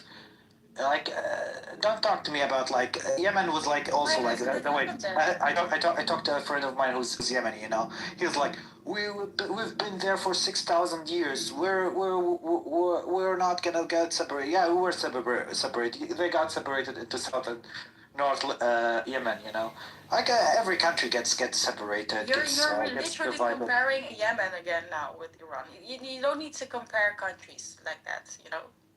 Yeah, you are the master race. I understand. Well, I mean, come on. Is that the name of a song or something? Yeah, you're the master race. Yeah, you're the master race. It's gotta be a fair comparison. Yeah, you're the master race, the chosen people. The chosen people. Master race. I strike the master chord. I drag sword. Hello? I mean, we're not doing that bad, Yemen? What? I don't know. Like I like pick a country and I can compare it to Iran. I don't know. Like, you know, like it's just the comparison you make. Yemen, you know, everyone that knows the Middle East knows that you can't make that comparison. Come on. Okay, what country should I compare Iran to? You can't. Egypt? You can't compare countries like that. You just can't. Okay, so Iran is unique. Not even with Egypt. No, it's a totally different story, and Egypt is in North Africa. That's also a different continent, bro. Yeah, I don't know. Like you told me it's like 3,000 years old. I was like, okay, Egypt's 5,000 years old. I don't care. Like I don't care how old the country is. You know, like I don't know. Iran was like almost like all of its history, like almost all of its history was conquered by I don't know, like by Alexander, and then by Islam, and then I don't know, sometimes by Romans, like. Yeah, I don't know. We are still here. So yeah, you're still here. Like FYI. like you're still here. I'm not arguing with that, you know, but like I'm just saying, like if you say that Lebanese can be removed from their land, you know, because No, Hezbollah I'm not was saying among that them. at all. That is And was not, among you're them. putting words in my mouth. I don't appreciate You said that. putting words in my mouth. No, I said the Lebanese government is responsible for letting proxy militias into their country and then starting a war with another country. That's what they are responsible for. That's what I said. Don't put words in my mouth. But you said also it's okay if the Lebanese people are removed from their land. No, I did not say that it's okay. I said who's responsible for it though. Yeah, but and like, who has to make it up to them? It's their own government. They need to fix it. Give them a house. Build them a house. In another Nice place, one. right? Well, no. They can once we know that the Jews are safe because Jews deserve to live just like you and me. Yeah, I'm not. Then they can get back the land and build as well. I'm talking about the government. The government right now in Israel wants the land, you know, and they want the land without Lebanese people inside it.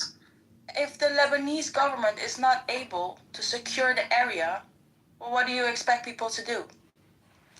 Get Hezbollah back on that border? And it's ethnic cleansing is bad. It's not even just Jews in Israel. You know, right? There's Muslims in Israel as well. I don't care about Muslims and Jews in Israel. I care about people not losing their home. That's what I care about. You know, I don't care about anyone in that case. You know, me too. I think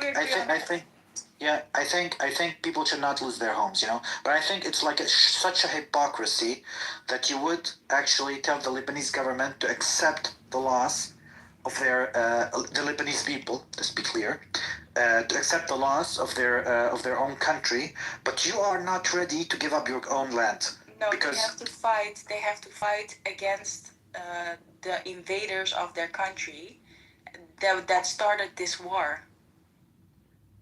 So if they fight against Hezbollah, like if Hezbollah gone, you know, do you think Israel will give them that land back? Well, the best chance of getting that land back would be, in my opinion, to get the terrorists out, obviously. And then fight against Israel without any weapons or what? Fight against? Why would you need to fight when you're not doing anything wrong? Get your land back. Do you think Israel will just back off and give them that land? If they are safe, I think so. There's a lot of water. There's a lot of water there. Dude, they're not gonna give that land back. The problem of the Middle East is water, and there's a lot of water in Lebanon. Israel would never give them that land back. Like that's never gonna happen. Everyone also said like before also like everyone was also saying like Israel would give Golan Heights back to Syria once the government is good there. No, they're not. They're not gonna give them any land back. They're gonna take more if they see the opportunity as well. So like it's also the same for like Arab countries. If they get the chance to take like southern Iran, they would. I don't think they would because they're too weak to do that, you know. So lucky you. But I think they would, to be honest. I think like. I don't think the Saudis are like that. I don't think. Not the Saudis. I think the Iraqis. I don't think the Saudis would do that. The Iraqis, they could be, maybe, they would think of something like that. Yes, the Iraqis. Like, you know. Also, since you talked about Persia, I just looked it up online. Baghdad used to be the capital of Persia. What the fuck? Can you explain that? No, that's actually incorrect.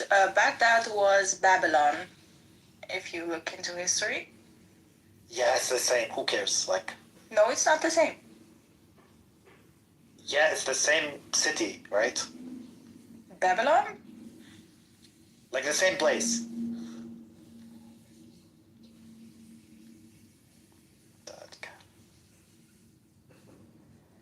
Wait.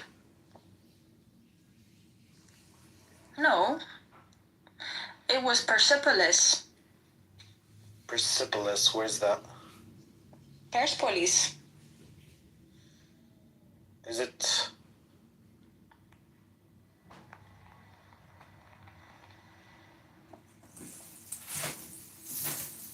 It was Persepolis, built by King Darius the First. So I don't know how you came to Baghdad, but Wait a minute, it was. Oh yeah, okay. Baghdad was Babylon. Baghdad You know was where our Babylon. king Kurosh, Cyrus the Great, freed the Jews. Yeah, 3,000 years ago, freed the Jews from Babylon and let them build their temple in Jerusalem. Remember? No, I don't remember. I wasn't Well, there. I do. We all do. I wasn't there. It's just a history book you need to open, honey.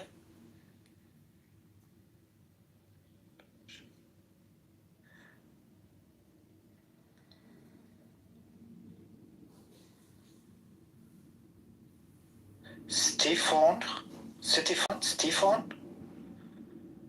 Kitover? I don't know, dude.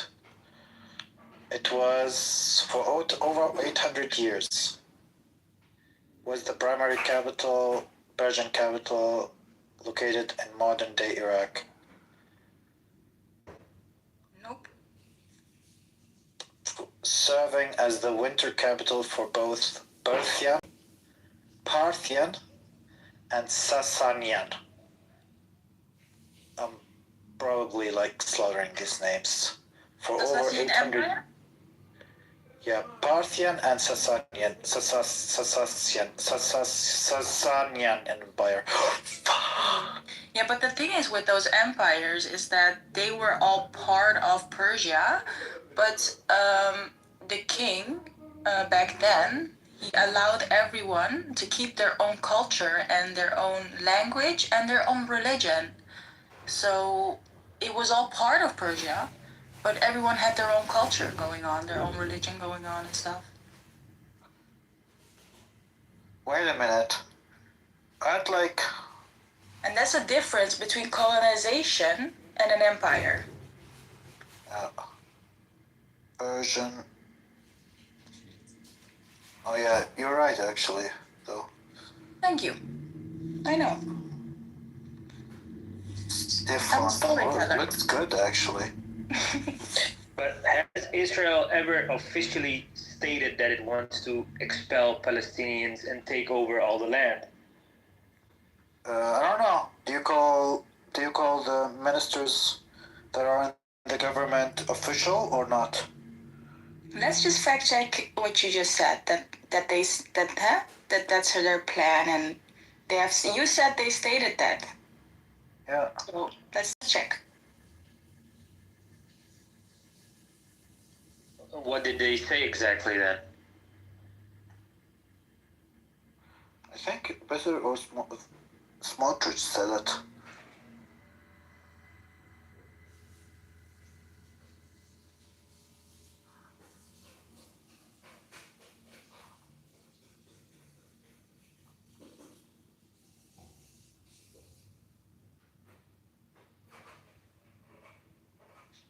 All right, I did some fact checking, and I found out that your statement is false because there have been some wars in the between 1982 and 2000 where Israel was in southern Lebanon and had a security zone. But I talked about the government right now. I'm not talking about the 82. Right now, there is no official. So this is translating in English.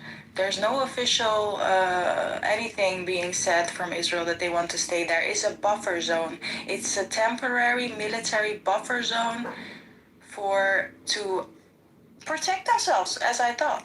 Why did they remove then the people from there? In the 80s, this is the difference, you know. In the 80s, they did not remove any people from the buffer zone. You know, in 82. I don't know which year that is. What is a buffer zone exactly? You know, we call it a buffer, as it's supposed to prevent some friction. But really, when you can't trust your neighbors and you have to create buffer zones, is that life worth living where you have to create buffers? Does anyone here know the difference between a buffer and a buffer? Buffer is like. How about the difference between a buffer and a buffet? I'd like a buffet zone. Could we create a buffet zone in between Israel and Palestine? Guys, I need to leave. It was nice talking to you. Because I need to eat.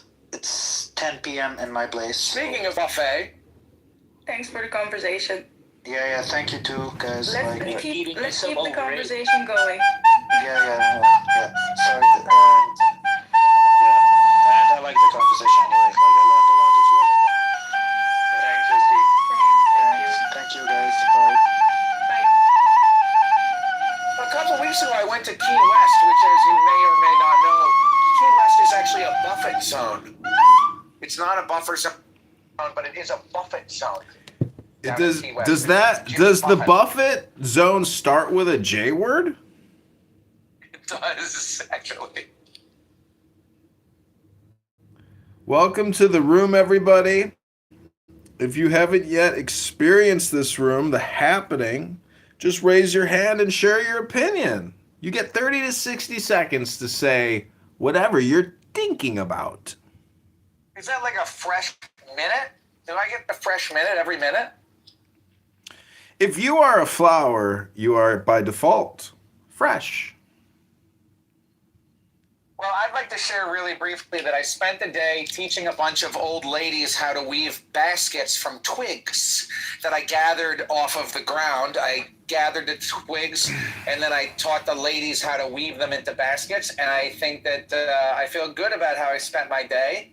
The ladies had fun weaving their baskets, and we didn't change anything in the grand scheme of things, but at least I didn't sit under a bridge shooting heroin into my arm. Hello? Hello? Hello? Hello? Hello? So, Rabbono Shalom, welcome everyone to your Clubhouse experience. If you have not yet purchased gold coins, go ahead, pull out your credit card, add it to your Google Play or Apple Pay, and buy some gold coins and send them to me right now. We accept donations for free because of your generosity. Charity is next to godliness. If you want to be closer to the God and want miracles in your life, send me your money. That's right. Right now, buy your gold coins through Google Pay or Apple Pay and link your Stripe account to Clubhouse. Send me all your money, all your gold coins. The more you send, the more joy you will experience.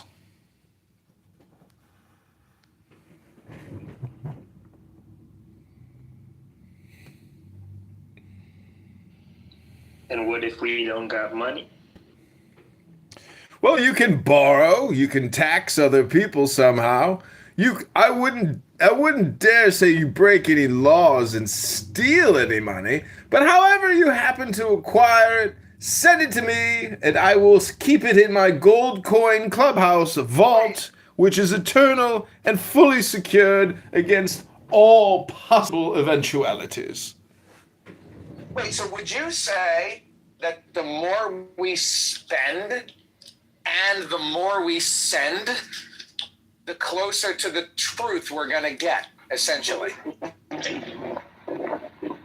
first. Exactly. Talk to Dennis here. Dennis is one of my many satisfied banking clients who sends me his gold coins. Thank you, Dr. Dennis, for putting your trust in me, the universe.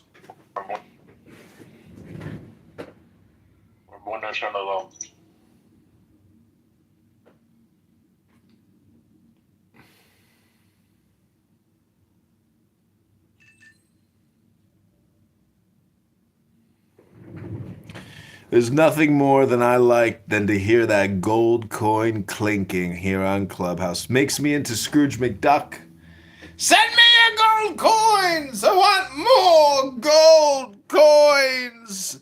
The more you send, the more joy you shall experience. All communications to gnosis. All communication is gold coins sent to the universe. If you're feeling it, if you feel good inside, If you feel strong inside, send me your gold coins right now, and we will preserve those gold coins and all those feelings of joy and strength and happiness, and dare I say even ecstasy?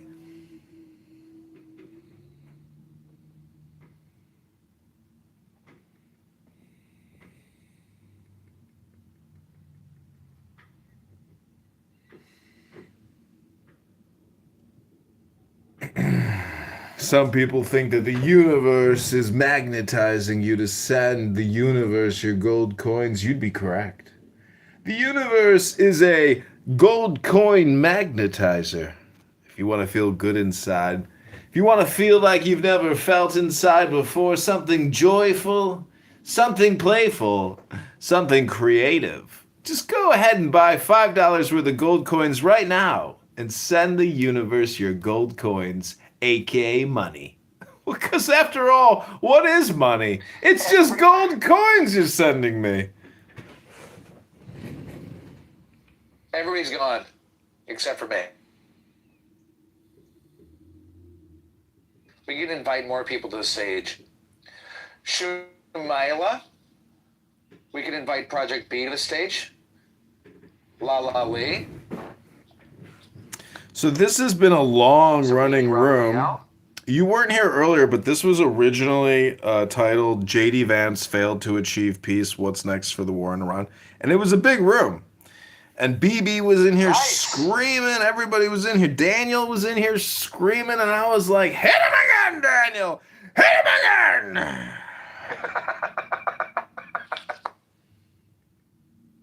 Project B. That's good. I'm sorry I missed it. Project B, what is the difference between Plan B and Project B?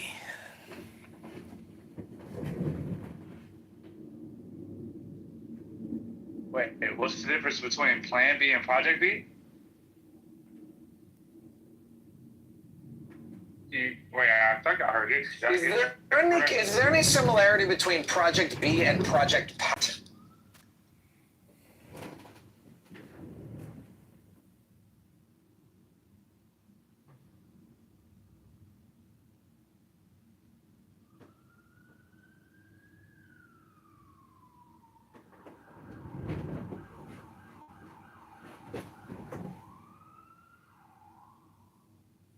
Hey, have you heard that? Protect your neck. Absolutely. Real quick. Do you know how to protect your neck? Do you think if I tried to strangle you around your neck that you could protect your neck, or would you just succumb to the strangulation? Oh, no, I would definitely protect my neck, for sure. That's good. You got to protect your neck. Yeah, definitely. Gotta learn some Brazilian jiu-jitsu about it.